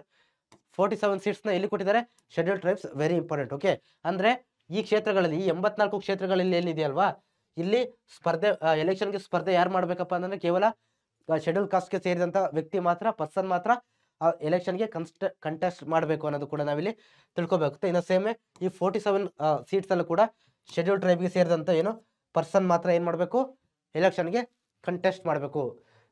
ಇದು ಎಲ್ಲಿ ಮೀಸಲಾತಿ ಪ್ರಕಾರ ಕೊಟ್ಟಿರ್ತಕ್ಕಂಥದ್ದು. ಸೊ ನಿಮಗೆ ವೆರಿ ಇಂಪಾರ್ಟೆಂಟ್ 84 ಮತ್ತೆ 47 ಕ್ಲಿಯರ್ ಆಗಿ ನೆನಪಿರಲಿ. ಸೊ ಇದು ಯಾವ ಬೇಸಿಸ್ ಮೇಲೆ ಕೊಡ್ತಾರಪ್ಪ ಅಂದ್ರೆ ಪಾಪ್ಯುಲೇಷನ್ ಬೇಸಿಸ್ ಮೇಲೆ ಕೊಡ್ತಾರೆ, ಅದು ನಿಮಗೆ ಕ್ಲಿಯರ್ ಆಗಿ ಗೊತ್ತಿರಲಿ. After the enactment of the 106th constitutional amendment act, Nari Shakti Vandana ಅಧಿನಿಯಮ, 33% of the total seats in Lok Sabha must be reserved for women. So ಏನಪ್ಪಾ ಅಂತಂದ್ರೆ ಇತ್ತೀಚೆಗೆ ಈ 106ರ ಒಂದು ಸಂವಿಧಾನ ತಿದ್ದುಪಡಿ ಪ್ರಕಾರ ನಾರಿ ಶಕ್ತಿ ವಂದನಾ ಅಧಿನಿಯಮ ಇದ್ರ ಪ್ರಕಾರ ಏನಪ್ಪಾ ಅಂತಂದ್ರೆ 33% ಸೀಟ್ಸ್ನ ಟೋಟಲ್ 543 ಸೀಟ್ಸ್ ಅಲ್ಲಿ 33% ಟೋಟಲ್ ಸೀಟ್ಸ್ನ ಯಾರಿಗೆ ಕೊಡ್ಬೇಕಂತ ಹೇಳಿದ್ದಾರೆ, ವುಮೆನ್, ಮಹಿಳೆಯರಿಗೆ ಕೊಡ್ಬೇಕನ್ನೋದು ಕೂಡ ನಾವು ಇಲ್ಲಿ ನೋಡ್ತಾ ಹೋಗ್ಬೋದು. ಓಕೆ, 106 ಕಾನ್ಸ್ಟಿಟ್ಯೂಷನಲ್ ಅಮೆಂಡ್ಮೆಂಟ್ ಆಕ್ಟ್ ಮುಖಾಂತರ ಕ್ಲಿಯರ್ ಆಗಿರಲಿ. ಓಕೆ, ವುಮೆನ್ಗೆ ಎಷ್ಟು, 33%. ವೆರಿ ಇಂಪಾರ್ಟೆಂಟ್ ಆಗಿರ್ತಕ್ಕಂಥ ಒಂದು ಕಾನ್ಸ್ಟಿಟ್ಯೂಷನಲ್ ಅಮೆಂಡ್ಮೆಂಟ್ ಇದು. ಓಕೆ, ಒಂದು ಈಕ್ವಾಲಿಟಿನ ತರಲಿಕ್ಕೋಸ್ಕರ. ಓಕೆ, ಸೊ ಇದು ನಿಮಗೆ ಕ್ಲಿಯರ್ ಆಗಿ ಗೊತ್ತಿರಲಿ ಸ್ಟೂಡೆಂಟ್ಸ್. ಸೊ ದೆನ್ ನೋಡಿ, ಇಲ್ಲಿ ಜನರಲ್ ಆಗಿ ಒಂದು ಕೊಟ್ಟಿದ್ದಾರೆ. ಬಿಫೋರ್ 2020 ಏನಿತ್ತಪ್ಪ ಅಂತಂದ್ರೆ ದ ಲೋಕಸಭಾದ ಟೋಟಲ್ ಸೀಟ್ಸ್ ಎಷ್ಟಿತ್ತು ಬಿಫೋರ್ 2020, 2020ಕ್ಕಿಂತ ಮುಂಚೆ 1918 ಆವಾಗೆಲ್ಲ 545 ಇತ್ತು. ಓಕೆ, ಸೊ 545 ಇತ್ತು ಟೋಟಲ್ ಸೀಟ್ಸು. ಅದರಲ್ಲಿ 543 ಮೆಂಬರ್ಸ್ನ ಏನು ಮಾಡೋರು, ಇದೇ ರೀತಿ ಈಗ ನಾನು ಯಾವ ರೀತಿ ಹೇಳಿದ್ನೋ ಆ ರೀತಿ ಎಲೆಕ್ಟ್ ಮಾಡೋರು. ಬಟ್ ಪ್ರೆಸಿಡೆಂಟು ಇನ್ನು ಮಿಕ್ಕಿದ 2 ಜನ ಏನು ಮಾಡಾರಪ್ಪ ಅಂತಂದ್ರೆ ಆಂಗ್ಲೋ ಇಂಡಿಯನ್ ಕಮ್ಯುನಿಟಿ ಮೆಂಬರ್ಸ್ನ ಏನು ಮಾಡೋರು, ಎಲೆಕ್ಟ್ ಮಾಡೋರು. ಓಕೆ, ಅಂದರೆ ನಾಮಿನೇಟ್ ಮಾಡೋರು 2 ಜನನ. ಬಟ್ ಏನಪ್ಪ ಅಂತಂದ್ರೆ ಈ ಒಂದು ನೋಡಿ 104th ಕಾನ್ಸ್ಟಿಟ್ಯೂಷನಲ್ ಅಮೆಂಡ್ಮೆಂಟ್ ಆಕ್ಟ್ 2020 ಪ್ರಕಾರ ಏನು ಮಾಡಿದಾರಪ್ಪ ಅಂತಂದ್ರೆ ಈ ಒಂದು ಆಂಗ್ಲೋ ಇಂಡಿಯನ್ ಕಮ್ಯುನಿಟಿ ಪರ್ಸನ್ ಅನ್ನ ನಾಮಿನೇಟ್ ಮಾಡೋದಿದೆಯಲ್ವಾ, ಸೊ ಅದನ್ನ ಏನು ಮಾಡಿದ್ದಾರೆ, ಕ್ಯಾನ್ಸಲ್ ಮಾಡಿದ್ದಾರೆ. ಕ್ಲಿಯರ್ ಆಗಿರಲಿ. ಆಗ ದಟ್ಸ್ ವೈ ಪ್ರೆಸೆಂಟ್ ಎಷ್ಟಿದೆ, 543 ಇದೆ. ಓಕೆ, ಫಸ್ಟ್ 545 ಇತ್ತು, ಆಂಗ್ಲೋ ಇಂಡಿಯನ್ ಪೀಪಲ್ 2 ಜನ ಇದ್ರು, ಅದನ್ನ ಈಗ ಕ್ಯಾನ್ಸಲ್ ಮಾಡಿದ್ದಾರೆ 104 ಕಾನ್ಸ್ಟಿಟ್ಯೂಷನಲ್ ಅಮೆಂಡ್ಮೆಂಟ್ ಆಕ್ಟ್ ಮುಖಾಂತರ 2020 ಕ್ಲಿಯರ್ ಇರಲಿ. ಇವರ ಟರ್ಮ್ ಎಷ್ಟಪ್ಪ ಹಾಗಾದ್ರೆ, ಲೋಕಸಭಾ ಮೆಂಬರ್ಸ್ನ ಟರ್ಮ್ ಎಷ್ಟಪ್ಪ ಅಂತಂದ್ರೆ 5 years, 5 ವರ್ಷ. ಇದು ನಮಗೇನು ಕ್ಲಿಯರ್ ಆಗಿ ಗೊತ್ತಿರಲಿ. Okay, but at the same time ಒಂದು ನೆನಪಿರಲಿ, 5 years ಅಂತ ತಕ್ಷಣ ಎಕ್ಸಾಕ್ಟ್ಲಿ 5 years ಅಲ್ಲ. ಕೆಲವೊಂದು ಸಂದರ್ಭಗಳಲ್ಲಿ ಏನಾದ್ರು ಪ್ರೈಮ್ ಮಿನಿಸ್ಟರ್ ಏನಾದ್ರೂ ಪ್ರಧಾನಮಂತ್ರಿಗಳು ಯಾರಿರ್ತಾರಲ್ವ ಅವ್ರೇನಾದ್ರೂ ಕೂಡ ಪ್ರೆಸಿಡೆಂಟ್ಗೆ ಏನ್ ಮಾಡ್ಬೋದು, ಹೇಳ್ಬೋದು ನೋಡಿ, ಸರ್ಕಾರವನ್ನ ನೀವು ಅವಧಿಗಿಂತ ಮುಂಚೆನೆ ವಿಸರ್ಜಿಸಿ ಅಂತ ಕೇಳ್ಕೊಂಡ್ರೆ ಪ್ರೈಮ್ ಮಿನಿಸ್ಟರ್ ಏನಾದ್ರು ಅಂತ ಟೈಮಲ್ಲಿ ಪ್ರೆಸಿಡೆಂಟ್ ಏನು ಮಾಡ್ತಾರಪ್ಪ ಅಂದರೆ ಸರ್ಕಾರವನ್ನು ಅವಧಿಗಿಂತ ಮುಂಚೆನೆ ಯಾವ ಟೈಮಲ್ಲಿ ಡ್ಯೂರಿಂಗ್ ಎಮರ್ಜೆನ್ಸಿ ಟೈಮಲ್ಲಿ ಏನು ಮಾಡ್ತಾರಪ್ಪ ಅಂತಂದರೆ during A national emergency the term of the office may be extend for and indefinite period of such as 1 year. Okay, so ಇಲ್ಲಿ ಏನು ಮಾಡ್ತಾರಪ್ಪ ಅಂತಂದರೆ ಆ ಒಂದು ನ್ಯಾಷನಲ್ ಎಮರ್ಜೆನ್ಸಿ ಟೈಮಲ್ಲಿ ಏನು ಮಾಡ್ಬೋದು, ಡಿಸಾಲ್ವ್ ದ ಲೋಕಸಭಾ. ಓಕೆ, ಆ ನ್ಯಾಷನಲ್ ಎಮರ್ಜೆನ್ಸಿ ಟೈಮಲ್ಲಿ ಏನು ಮಾಡ್ತಾರಪ್ಪ ಅಂತಂದರೆ ಡಿಸಾಲ್ವ್ ಮಾಡ್ಬೋದು ಒನ್ ಥಿಂಗು. ಆಮೇಲೆ ಇನ್ನೊಂದು ಥಿಂಗ್ ಏನಪ್ಪ ಅಂತಂದರೆ ಯಾವಾಗ ದೇಶದಲ್ಲಿ ಎಮರ್ಜೆನ್ಸಿ ಇದೆಯೋ ನ್ಯಾಷನಲ್ ಎಮರ್ಜೆನ್ಸಿ ಆ ಟೈಮಲ್ಲಿ 1 ಇಯರ್ ಎಕ್ಸ್ಟೆಂಡ್ ಮಾಡ್ಬೋದು. 5 ಇಯರ್ ಇದೆ ಅಲ್ವಾ ಟರ್ಮು, ಆ 5 ಇಯರ್ ಇರ್ತಕ್ಕಂಥದ್ದನ್ನ ಏನು ಮಾಡ್ತಾರೆ, ನ್ಯಾಷನಲ್ ಎಮರ್ಜೆನ್ಸಿ ಇದ್ದರೆ 1 ಇಯರ್ಗೆ ಜಾಸ್ತಿ ಮಾಡ್ಬೋದು ಅನ್ನೋದನ್ನು ಕೂಡ ಇಲ್ಲಿ ನಾವು ತಿಳ್ಕೊಬೇಕಾಗುತ್ತೆ. ಓಕೆ, ಇದನ್ನು ಕೂಡ ನಾವಿಲ್ಲಿ ಕ್ಲಿಯರಾಗಿ ತಿಳ್ಕೊಬೇಕು ಸ್ಟೂಡೆಂಟ್ಸ್. ಓಕೆ, ಸೊ ಇಷ್ಟು ಕೂಡ ಅವರ ಟರ್ಮ್ ಆಫ್ ಆಫೀಸ್ ಬಗ್ಗೆ. ದೆನ್ ಕ್ವಾಲಿಫಿಕೇಶನ್ಸ್ ಬಗ್ಗೆ ನಾವು ನೋಡ್ತಾ ಹೋಗೋಣ. She should be a citizen of India. First one, ರಾಜ್ಯಸಭಾದಲ್ಲಿ ಏನು ನೋಡಿದ್ರಲ್ವ ಅದೇ ರೀತಿ, ಬಟ್ ಒನ್ಲಿ ಥಿಂಗ್ ಏನಪ್ಪ ಅಂತಂದರೆ ಹಿಯರ್ ದ ಏಜ್ ಇದೊಂದೇ ಚೇಂಜ್ ಆಗೋದು, ನಿಮಗೆ ಕ್ಲಿಯರ್ ಆಗಿರಲಿ. Okay, should be a citizen of India, ಭಾರತದ ಪ್ರಜೆ ಆಗಿರಬೇಕು, ಗೊತ್ತಿದೆ. Must not be less than 25 years, 25 ವರ್ಷಕ್ಕಿಂತ ಕಡಿಮೆ ಇರಬಾರ್ದು ಅಂತ ಹೇಳಿದ್ದಾರೆ. ಅಂದರೆ ಅಲ್ಲೆಷ್ಟಿತ್ತು 30 ಇತ್ತು, ಇಲ್ಲಿ ಲೋಕಸಭಾದಲ್ಲಿ ಏನು 25 ಇರ್ಬೇಕಂತ ಹೇಳಿದ್ದಾರೆ. ಸೊ ಇಲ್ಲೂ ಕೂಡ ಅದೇ ಆಫೀಸ್ ಆಫ್ ಪ್ರಾಫಿಟನ್ನು ಹೊಂದಿರಬಾರ್ದು, ಮತ್ತು ಕಾನೂನಿಂದ ಯಾವುದೇ ಕ್ರಿಮಿನಲ್ ಕೇಸ್ಗಳ ಭಾಗಿಯಾಗಿರಬಾರ್ದು, ಭ್ರಷ್ಟಾಚಾರಗಳಲ್ಲಿ ತೊಡಗಿರಬಾರ್ದು, ಮತ್ತು ಅನ್ಸೌಂಡ್ ಮೈಂಡ್ ಏನು ಆ ಥರ ಇರಬಾರ್ದು ಅನ್ನೋದನ್ನು ಕೂಡ, ಮತ್ತು ಟೈಮ್ ಟು ಟೈಮ್ ಪಾರ್ಲಿಮೆಂಟ್ ಏನಾದರೂ ರೂಲ್ಸ್ ರೆಗ್ಯುಲೇಷನ್ಸ್ ಅಂದರೆ ಅದನ್ನು ಫಾಲೋ ಮಾಡಬೇಕು. ಸೇಮ್ ರಾಜ್ಯಸಭಾದಲ್ಲಿ ನಾನು ಏನು ಹೇಳಿದ್ದೀನೋ ಅದೇ ನೀವು ಅದನ್ನು ಕೂಡ ಮತ್ತೆ ರೆಫರ್ ಮಾಡ್ತಾ ಹೋಗ್ಬೋದು. ಓಕೆ, ಸೊ ಒನ್ಲಿ ಥಿಂಗ್ ಏನು ಚೇಂಜ್ ಆಗುತ್ತಪ್ಪ ಅಂದರೆ ರಾಜ್ಯಸಭಾದಿಂದ ಲೋಕಸಭೆಗೆ ದಿಸ್ ಏಜ್, ಅಲ್ಲಿ 30 ಇತ್ತು, ಇಲ್ಲಿ 25, ಇದಿಷ್ಟೇ ನಿಮಗೆ ಚೇಂಜ್ ಆಗ್ತಕ್ಕಂಥದ್ದು. Okay, you should know about this one. So then Lok Sabha speaker ಬಗ್ಗೆ ನೋಡ್ತಾ ಹೋಗೋಣ. ಓಕೆ, ಯಾರಪ್ಪ ಸ್ಪೀಕರ್ ಅಂತಂದರೆ ನಾನು ಆಲ್ರೆಡಿ ನಿಮಗೆ ತೋರಿಸ್ದೆ. ಈ ಪಿಕ್ಚರಲ್ಲಿ ನೋಡಿ, ಇಲ್ಲಿ ನಾನು ತೋರಿಸಿದ್ನಲ್ವಾ, ಸ್ಪೀಕರ್ ಏನು ಮಾಡ್ತಾರಪ್ಪ ಅಂತಂದರೆ ಈ ಒಂದು ಲೋಕಸಭೆಯ ಏನಾಗಿರ್ತಾರೆ, ಮುಖ್ಯಸ್ಥರಾಗಿರ್ತಾರೆ. ಸೊ ಅಲ್ಲಿ ಯಾರು ಬಂದಿದ್ರು ರಾಜ್ಯಸಭಾದಲ್ಲಿ, ಇನ್ನು ರಾಜ್ಯಸಭಾ ಚೇರ್ಮನ್ ಅಂತ ಹೇಳಿದ್ದೆ ನಾನಲ್ವಾ, ಚೇರ್ಮನ್ ಅಂತ ಹೇಳಿದ್ದೆ, but here speaker. Okay, clear ಇರಲಿ ನಿಮಗೆ, ರಾಜ್ಯಸಭಾದಲ್ಲಿ chairman, here speaker. There is an opportunity to elect one of the members of the Lok Sabha as speaker and another as deputy speaker. See ಏನು ಹೇಳಿದಾರಪ್ಪ ಅಂತಂದ್ರೆ ಆ ಒಂದು ಮೆಂಬರ್ಸ್ ಇರ್ತಾರಲ್ವಾ, 543 ಮೆಂಬರ್ಸು, ಈ 543 ಮೆಂಬರ್ಸ್ ಒಳಗಡೆನೆ ಯಾರಾದರೂ ಒಬ್ಬರನ್ನ ಏನು ಮಾಡ್ಬೋದು, ಲೋಕಸಭಾ ಸ್ಪೀಕರ್ ಆಗಿ ಮತ್ತೆ ಡೆಪ್ಯೂಟಿ ಸ್ಪೀಕರ್ ಆಗಿ ಸೆಲೆಕ್ಟ್ ಮಾಡೋಕ್ಕೆ ಏನು ಅವಕಾಶ ಇದೆ ಅಂತ ಹೇಳ್ಬಿಟ್ಟು ಇಲ್ಲಿ ನಾವು ನೋಡ್ಬೋದು. ಓಕೆ, ಆ ಒಂದು ಮೆಂಬರ್ಸ್ ಅಲ್ಲಿ ಆ 543 ಮೆಂಬರ್ಸ್ ಇರ್ತಾರಲ್ವಾ, ಅದರಲ್ಲೇ ಒಬ್ಬರನ್ನ ಏನಂತ, ಒಬ್ಬರನ್ನ ಸ್ಪೀಕರ್ ಅಂತಾರೆ, ಇನ್ನೊಬ್ಬರನ್ನ ಡೆಪ್ಯೂಟಿ ಸ್ಪೀಕರ್ ಅಂತ ಹೇಳ್ಬಿಟ್ಟು ಎಲೆಕ್ಟ್ ಮಾಡ್ತಾರೆ. ಓಕೆ, ಸೊ ಇದು ನಿಮಗೆ ಕ್ಲಿಯರ್ ಆಗಿರಲಿ. ಯಾವಾಗ ಮಾಡ್ತಾರೆ ಅಂದರೆ ಅದು ಸೆಷನ್ ಯಾವಾಗ ಜನರಲಿ ಸ್ಟಾರ್ಟಿಂಗ್ ಬಿಗಿನ್ ಆಗುತ್ತೋ ಅವಾಗ ಸ್ಟಾರ್ಟಿಂಗಲ್ಲಿ ಅದನ್ನು ಮಾಡ್ತಾ ಹೋಗ್ತಾರೆ. ಓಕೆ, ಸೊ ಇಲ್ಲೂ ಕೂಡ ಸೇಮ್ ಏನಾಗುತ್ತಪ್ಪ ಅಂತಂದರೆ after being elected the speaker he has to function the house in a non-partisan manner. He presides over the proceedings of the meeting and maintains peace and order in the house. So ಏನೋ ಇವರು ಪಕ್ಷಾಂತರ ಏನೋ ಅವ್ರು ಯಾವುದೇ ಪಕ್ಷದಿಂದ ಬಂದಿದ್ರು ಆ ವ್ಯಕ್ತಿ, ಆ ಒಬ್ಬ ವ್ಯಕ್ತಿ ಏನು ಸ್ಪೀಕರ್ ಆಗಿ ಬರ್ತಾರಲ್ವಾ, ಸೊ ಅವರು ಪರ್ಟಿಕ್ಯುಲರ್ ಯಾವುದೋ ಒಂದು ಪಕ್ಷಕ್ಕೆ ಸೇರಿರ್ತಾರೆ. ಬಟ್ ಸೇರಿದ್ರು ಕೂಡ ಯಾವಾಗ ಅವರು ಸ್ಪೀಕರ್ ಆಗಿ ಆಗ್ತಾರೋ, ಸ್ಪೀಕರ್ ಆಗಿ ಆ ಒಂದು ಸ್ಥಾನವನ್ನು ಅಲಂಕರಿಸ್ತಾರೋ, ಅವಾಗ ಅವರು ಏನಾಗುತ್ತೆ, ಆ ಪಕ್ಷದ ಒಂದು ಏನು ನಾನ್ ಪಾರ್ಟಿಷನ್ ಅಂತಂದ್ರೆ ಎಲ್ಲ ಪಕ್ಷಗಳಿಗೂ ಒಂದು ಈಕ್ವಲ್ ಆಗಿರ್ತಕ್ಕಂಥ ಒಂದು ಆಪರ್ಚುನಿಟಿ ಕೊಡೋ ಮುಖಾಂತರ ಆ ಒಂದು ಹೌಸನ್ನ ಲೀಡ್ ಮಾಡಬೇಕಾಗಿರುತ್ತೆ ಅನ್ನೋದನ್ನ ಕೂಡ ನಾವಿಲ್ಲಿ ತಿಳ್ಕೊಬೋದು. ಅವರು ಒಂದು ಹೌಸನ್ನ ಏನು ಮಾಡ್ತಾರೆ, ಆ ಪ್ರೊಸೀಡಿಂಗ್ ಅಲ್ಲಿ ನಡೀತಕ್ಕಂಥ ಮೀಟಿಂಗ್ಸ್ಗಳನ್ನ ಜವಾಬ್ದಾರಿಯನ್ನು ಅವರೇ ತಗೊಳ್ತಾರೆ. ಮತ್ತೆ ಆ ಹೌಸ್ ಒಳಗಡೆ ಅಂದರೆ ಆ ಲೋಕಸಭಾದ ಒಂದು PSN ಆರ್ಡರನ್ನು ಮೇಂಟೈನ್ ಮಾಡ್ತಕ್ಕಂಥ ಶಕ್ತಿ ಯಾರಿಗಿರುತ್ತೆ, ಪವರ್ ಯಾರಿಗಿರುತ್ತಪ್ಪ ಅಂತಂದರೆ ಸ್ಪೀಕರಿಗಿರುತ್ತೆ. ಇದು ನಿಮಗೆ ಕ್ಲಿಯರ್ ಆಗಬೇಕು ಸ್ಟೂಡೆಂಟ್ಸ್. ಓಕೆ, ಆ ಒಂದು ಏನು ಆ ಒಂದು ಸೆಷನ್ಸನ್ನು ಏನಾದರೂ ಸೆಷನ್ಸನ್ನು ಮುಂದೂಡತಕ್ಕಂಥದ್ದು ಅದೆಲ್ಲ ಡಿಸೈಡ್ ಯಾರು ಮಾಡ್ತಾರಪ್ಪ ಅಂದರೆ ಸ್ಪೀಕರೇ ಕೂಡ ಮಾಡ್ತಾ ಹೋಗೋದು. ಓಕೆ ನೋಡಿ, the speaker is responsible for conducting debate, voting, resolution in the house according to the rules, clarity about the rules and authority to give decision will also be there's.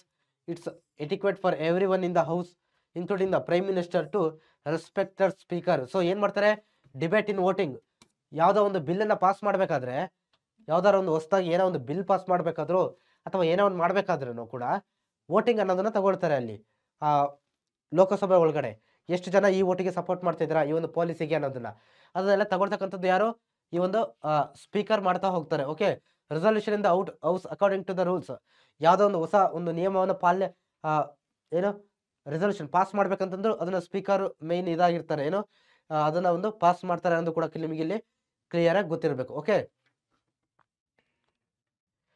ಅದಾದ ನಂತರ ಎಲ್ಲರೂ ಕೂಡ ಏನ್ ಮಾಡಬೇಕು, including prime minister, remember including prime minister ಏನ್ ಮಾಡಬೇಕು, ಆ ಒಂದು ಏನು ಅವರಿಗೆ ಸ್ಪೀಕರ್ಗೆ ರೆಸ್ಪೆಕ್ಟ್ ಕೊಡಬೇಕು ಅನ್ನೋದನ್ನ ಕೂಡ ನಾವಿಲ್ಲಿ ತಿಳ್ಕೊಬಹುದು. Because is the main chief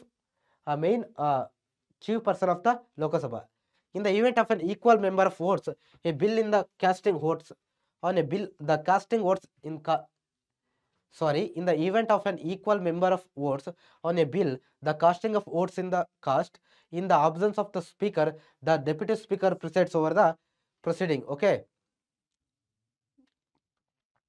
so ಇಲ್ಲಿ ಏನ್ ಮಾಡ್ತಾರಪ್ಪ ಅಂತಂದ್ರೆ, ಸೊ ಯಾವಾಗ ಏನೋ ಒಂದು ರೆಸಲ್ಯೂಷನ್ ಪಾಸ್ ಮಾಡ್ತಾರೆ, ಓಕೆ, ಯಾವುದೋ ಒಂದು ಬಿಲ್ ಅನ್ನ ಪಾಸ್ ಮಾಡ್ತಾರೆ, ಸೊ ಅವಾಗ ಏನಾಗುತ್ತಪ್ಪ ಅಂದ್ರೆ ಈಕ್ವಲ್ ವೋಟ್ಸ್ ಬಂದ್ಬಿಡುತ್ತೆ. ಅದಕ್ಕೆ ಪಾಸಿಟಿವ್ ಆಗಿ ಅದರ ಪರ ಇರ್ತಕ್ಕಂಥವ್ರು ಮತ್ತೆ ವಿರೋಧ ಇರ್ತಕ್ಕಂಥವ್ರು ಈಕ್ವಲ್ ಆದಾಗ ಇವರು ಸ್ಪೀಕರ್ ಏನ್ ಮಾಡ್ತಾರಪ್ಪ ಅಂತಂದ್ರೆ ವೋಟನ್ನ ಕಾಸ್ಟ್ ಮಾಡಿ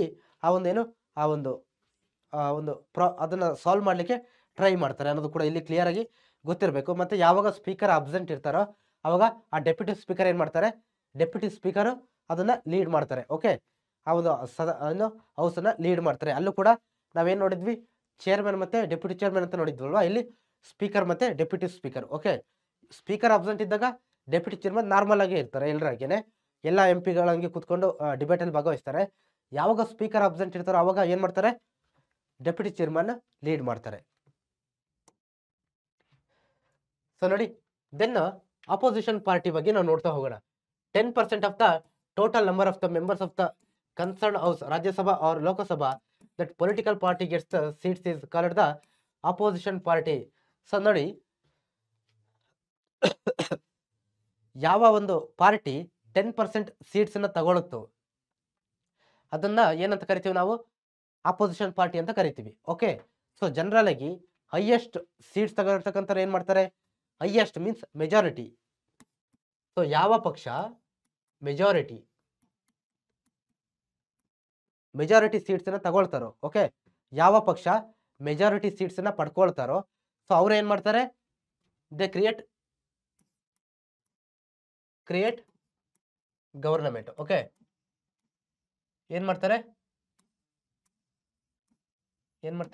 ಗವರ್ನಮೆಂಟ್ ನ ಫಾರ್ಮ್ ಮಾಡ್ತಾರೆ. ಮೆಜಾರಿಟಿ ಬಂದಿರ್ತವ್ರು, ಹೆಚ್ಚು ಸೀಟನ್ನ ಪಡ್ಕೊಂಡಿರ್ತಕ್ಕಂಥವ್ರು ಸರ್ಕಾರವನ್ನ ಫಾರ್ಮ್ ಮಾಡ್ತಾರೆ, ಕ್ರಿಯೇಟ್ ಮಾಡ್ತಾರೆ. ಓಕೆನಾ.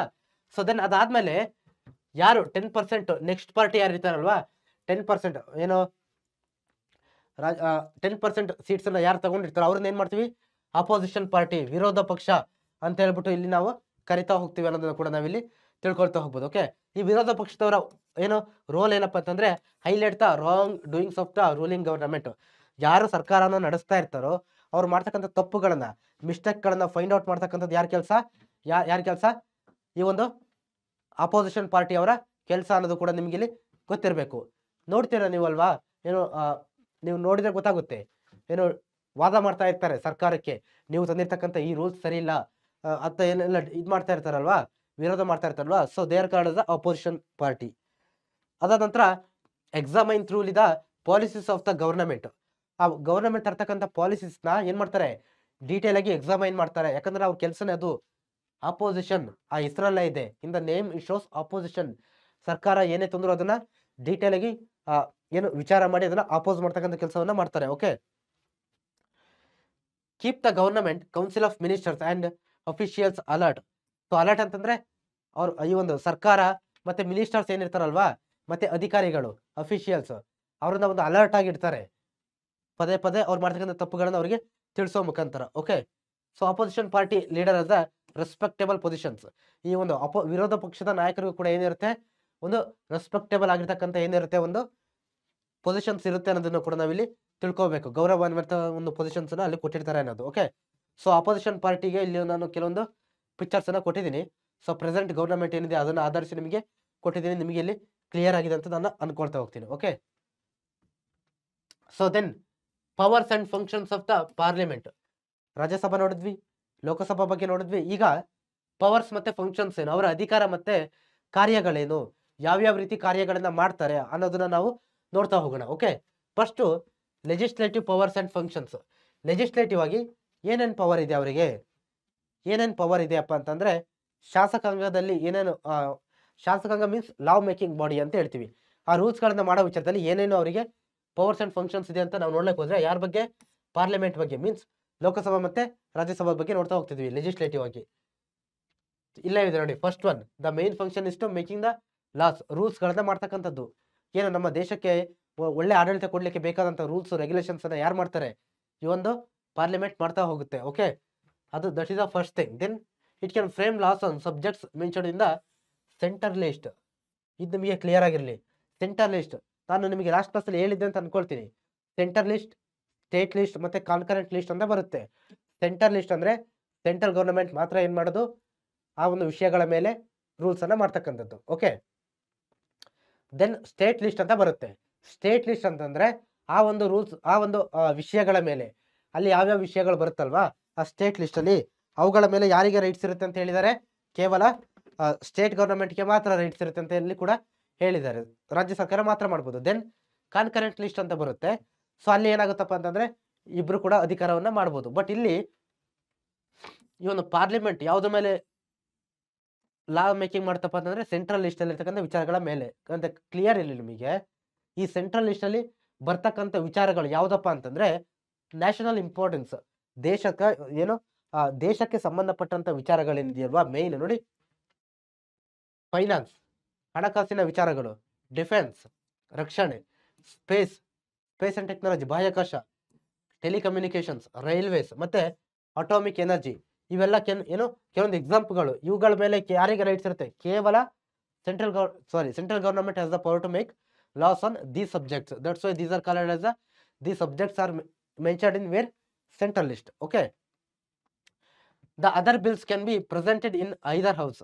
ಬೇರೆ ಬಿಲ್ಗಳನ್ನ ಏನ್ ಮಾಡ್ಬೋದು ಇಲ್ಲಿ, ಐದರ್ ಹೌಸ್ ಅಂತಂದ್ರೆ ಯಾವ್ದಾದ್ರು ಒಂದು ಲೋಕಸಭಾ ಅಥವಾ ರಾಜ್ಯಸಭಾದಲ್ಲಿ ಏನ್ ಮಾಡ್ಬೋದು, ಪ್ರೆಸೆಂಟ್ ಮಾಡ್ಬೋದು ಅನ್ನೋದು ಕೂಡ ನಾವಿಲ್ಲಿ ತಿಳಿಸ್ತಾರೆ. ಬಿಲ್ ಅಂತಂದ್ರೆ ಏನ್ ಹೇಳಿ, ಈಗ ಯಾವ್ದೋ ಒಂದು ವಿಷಯ ಏನು ಹೊಸದಾಗಿ ಏನು ಕಾನೂನು ತರಬೇಕಂತಂದ್ರೆ ಫಸ್ಟ್ ಅದನ್ನ ಆ ಲೋಕಸಭಾ ಅಥವಾ ರಾಜ್ಯಸಭಾದಲ್ಲಿ ಮಂಡಿಸ್ತಾರೆ, ಅದನ್ನ ನಾವು ಬಿಲ್ ಅಂತ ಕರಿತೀವಿ. ಸೊ ಅಲ್ಲಿ ಅದು ಏನಾಗುತ್ತಪ್ಪ ಅಂತಂದ್ರೆ ಅಲ್ಲಿ ಚರ್ಚೆಗಳಾಗುತ್ತೆ, ಡಿಬೇಟ್ಗಳಾಗುತ್ತೆ ಅದ್ರ ಬಗ್ಗೆ. ಇದು ಯಾಕೆ ಮಾಡಿದಿರಾ, ಅದ್ಯಾಕೆ ಮಾಡಿದಿರಾ ಅಂತ ಚರ್ಚೆ ವಿಚಾರಗಳಲ್ಲಾಗಿ ಅಲ್ಲಿ ಪ್ಲಸ್ ಮೈನಸ್ ಎಲ್ಲ ಅಡಿಷನ್ ಸಬ್ಟ್ರಾಕ್ಷನ್ ಎಲ್ಲ ಆಗಿ ಕೊನೆಗೆ ಅದು ಪ್ರೆಸಿಡೆಂಟ್ ಹತ್ರ ಹೋಗಿ ಅಲ್ಲಿ ಏನಾಗುತ್ತಪ್ಪ ಅಂತಂದ್ರೆ ಏನಾಗುತ್ತೆ, ಆ ಪ್ರೆಸಿಡೆಂಟ್ ಸೈನ್ ಮಾಡಾದ್ಮೇಲೆ ಅದಕ್ಕೆ ಪ್ರೆಸಿಡೆಂಟ್ ಅವರು ಅದಕ್ಕೆ ಸೈನ್ ಮಾಡಾದ್ಮೇಲೆ ಅದು ಏನಾಗುತ್ತೆ, ಆಕ್ಟ್ ಆಗಿ ಕನ್ವರ್ಟ್ ಆಗುತ್ತೆ. ಬಟ್ ಯಾವಾಗ ಅದು ಲೋಕಸಭಾ ಮತ್ತು ರಾಜ್ಯಸಭಾದಲ್ಲಿ ಇರುತ್ತೋ ಆ ವಿಷಯ, ಯಾವುದೋ ಒಂದು ವಿಷಯ, ಆವಾಗ ಏನಾಗುತ್ತೆ ಅದು ಬಿಲ್ ಅಂತ ಕರ್ಸ್ಕೊಳ್ಳುತ್ತೆ. ಓಕೆ, ಸೊ ನಿಮ್ಗೆ ಅದು ಕ್ಲಿಯರ್ ಆಗಿರಲಿ. But the bill become laws only after proper discussion and approval by the both the houses when there is a consensus of fair against the bill. So ಅದನ್ನ ನಾನು ಇಲ್ಲಿ ಹೇಳಿದ್ದು. So ಎರಡು ಹೌಸ್ಗಳಲ್ಲಿ ಇರ್ತಕ್ಕಂಥವ್ರು ಕೂಡ ಏನ್ ಮಾಡ್ಬೇಕು, ಒಪ್ಪಬೇಕು, ಪ್ರಾಪರ್ ಡಿಸ್ಕಷನ್ಸ್ ಆಗಬೇಕು. ಓಕೆ, ಪ್ರಾಪರ್ ಡಿಸ್ಕಷನ್ಸ್ ಆಗಿ ಎರಡು ಹೌಸ್ಗಳು ಕೂಡ ಒಂದು ವಿಚಾರಕ್ಕೆ ಒಂದು ಸರಿಯಾಗಿರ್ತಕ್ಕಂಥ ವಿಚಾರಕ್ಕೆ ಬಂದಾಗ ಮಾತ್ರ ಅಲ್ಲಿ ಏನಾಗುತ್ತೆ, ಆ ಬಿಲ್ಲು ಏನಾಗುತ್ತೆ ಆಕ್ಟ್ ಆಗಕ್ಕೆ ಸಾಧ್ಯ. ಓಕೆ, ಅದಾದ ನಂತರ ಪ್ರೆಸಿಡೆಂಟ್ ಅಸೆಂಟ್ ಬೇಕು ಅನ್ನೋದು ಕೂಡ ಕ್ಲಿಯರ್ ಆಗಿರಬೇಕು. The speaker cost is vote when A particular bill receives equal number of votes supporting and opposing it. Okay, ಯಾವಾಗ ಒಂದು ಬಿಲ್ ಏನೋ ಒಂದು ತಂದಿದ್ದಾರೆ, ಓಕೆ, ಫಾರ್ ಎಕ್ಸಾಂಪಲ್ ಯಾವುದೋ ಒಂದು ವಿಚಾರದ ಬಗ್ಗೆ ಅಲ್ಲಿ ಡಿಸ್ಕಸ್ ಆಗ್ತಾ ಇದೆ, ಕಾನೂನು ತರಬೇಕಂತ ಅನ್ಕೊಂಡಿದ್ದಾರೆ. ಬಟ್ ಏನಾಗಿದೆಯಪ್ಪ ಅಲ್ಲ ಅಂತಂದ್ರೆ ಅದರ ಪರವಾಗಿ ಮತ್ತೆ ವಿರೋಧವಾಗಿ ಈಕ್ವಲ್ ಮೆಂಬರ್ಸ್ ಇದ್ದಾರೆ. ಸೊ ಈಕ್ವಲ್ ಅಂದ್ರೆ ಸಮ ಮೆಂಬರ್ಸ್ ಇದ್ದಾರೆ. ಸೊ ಅವಾಗ ಯಾರು ಮೇನ್ ರೋಲ್ ಪ್ಲೇ ಮಾಡ್ತಾರಪ್ಪ ಅಂತಂದ್ರೆ ಸ್ಪೀಕರ್ ಇರ್ತಾರಲ್ಲ ಅವರು ಅವಾಗ ಅವರ ಓಟನ್ನು ಕಾಸ್ಟ್ ಮಾಡೋ ಮುಖಾಂತರ ಅವ್ರು ಏನ್ ಮಾಡ್ತಾರೆ, ಅದಕ್ಕೆ ಒಂದು ಸಪೋರ್ಟ್ ಅಥವಾ ಅಪೋಸ್ ಮಾಡ್ತಾರೆ ಅನ್ನೋದು ಕೂಡ ನಾವಿಲ್ಲಿ ತಿಳ್ಕೊಬೇಕಾಗುತ್ತೆ ಆ ಬಿಲ್ಗೆ. ಓಕೆ, ಇದು ನಿಮಗೆ ಕ್ಲಿಯರ್ ಆಗಿದೆ ಅಂತ ನಾನು ಅನ್ಕೊಳ್ತೀನಿ ಸ್ಟೂಡೆಂಟ್. ಸೊ ದೆನ್ ನೋಡಿ, when there is disagreement between the houses regarding a bill, the president may call for a joint session of the parliament to resolve the matter.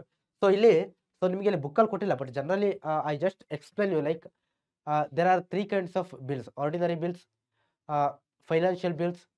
Okay, so ಈ ರೀತಿ ಬರುತ್ತೆ.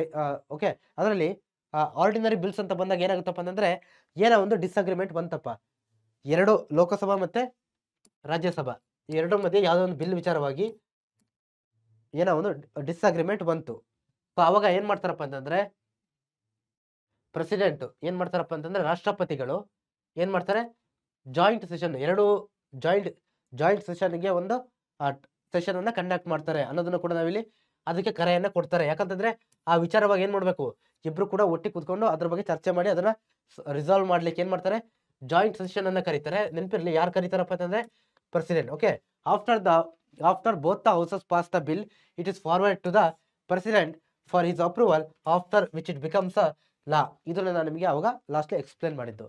ಎರಡೂ ಸದನಗಳು okay ಯಾವುದೋ ಒಂದು bill first ಲೋಕಸಭಾದಲ್ಲಿ introduce ಆದ್ರೆ then ಇವರು ಅದನ್ನ ಒಪ್ಪಿಗೆ ಕೊಟ್ಟರಾದ್ಮೇಲೆ ಅದು ಎಲ್ಲಿಗೆ ಹೋಗುತ್ತೆ, ರಾಜ್ಯಸಭೆಗೆ ಹೋಗುತ್ತೆ.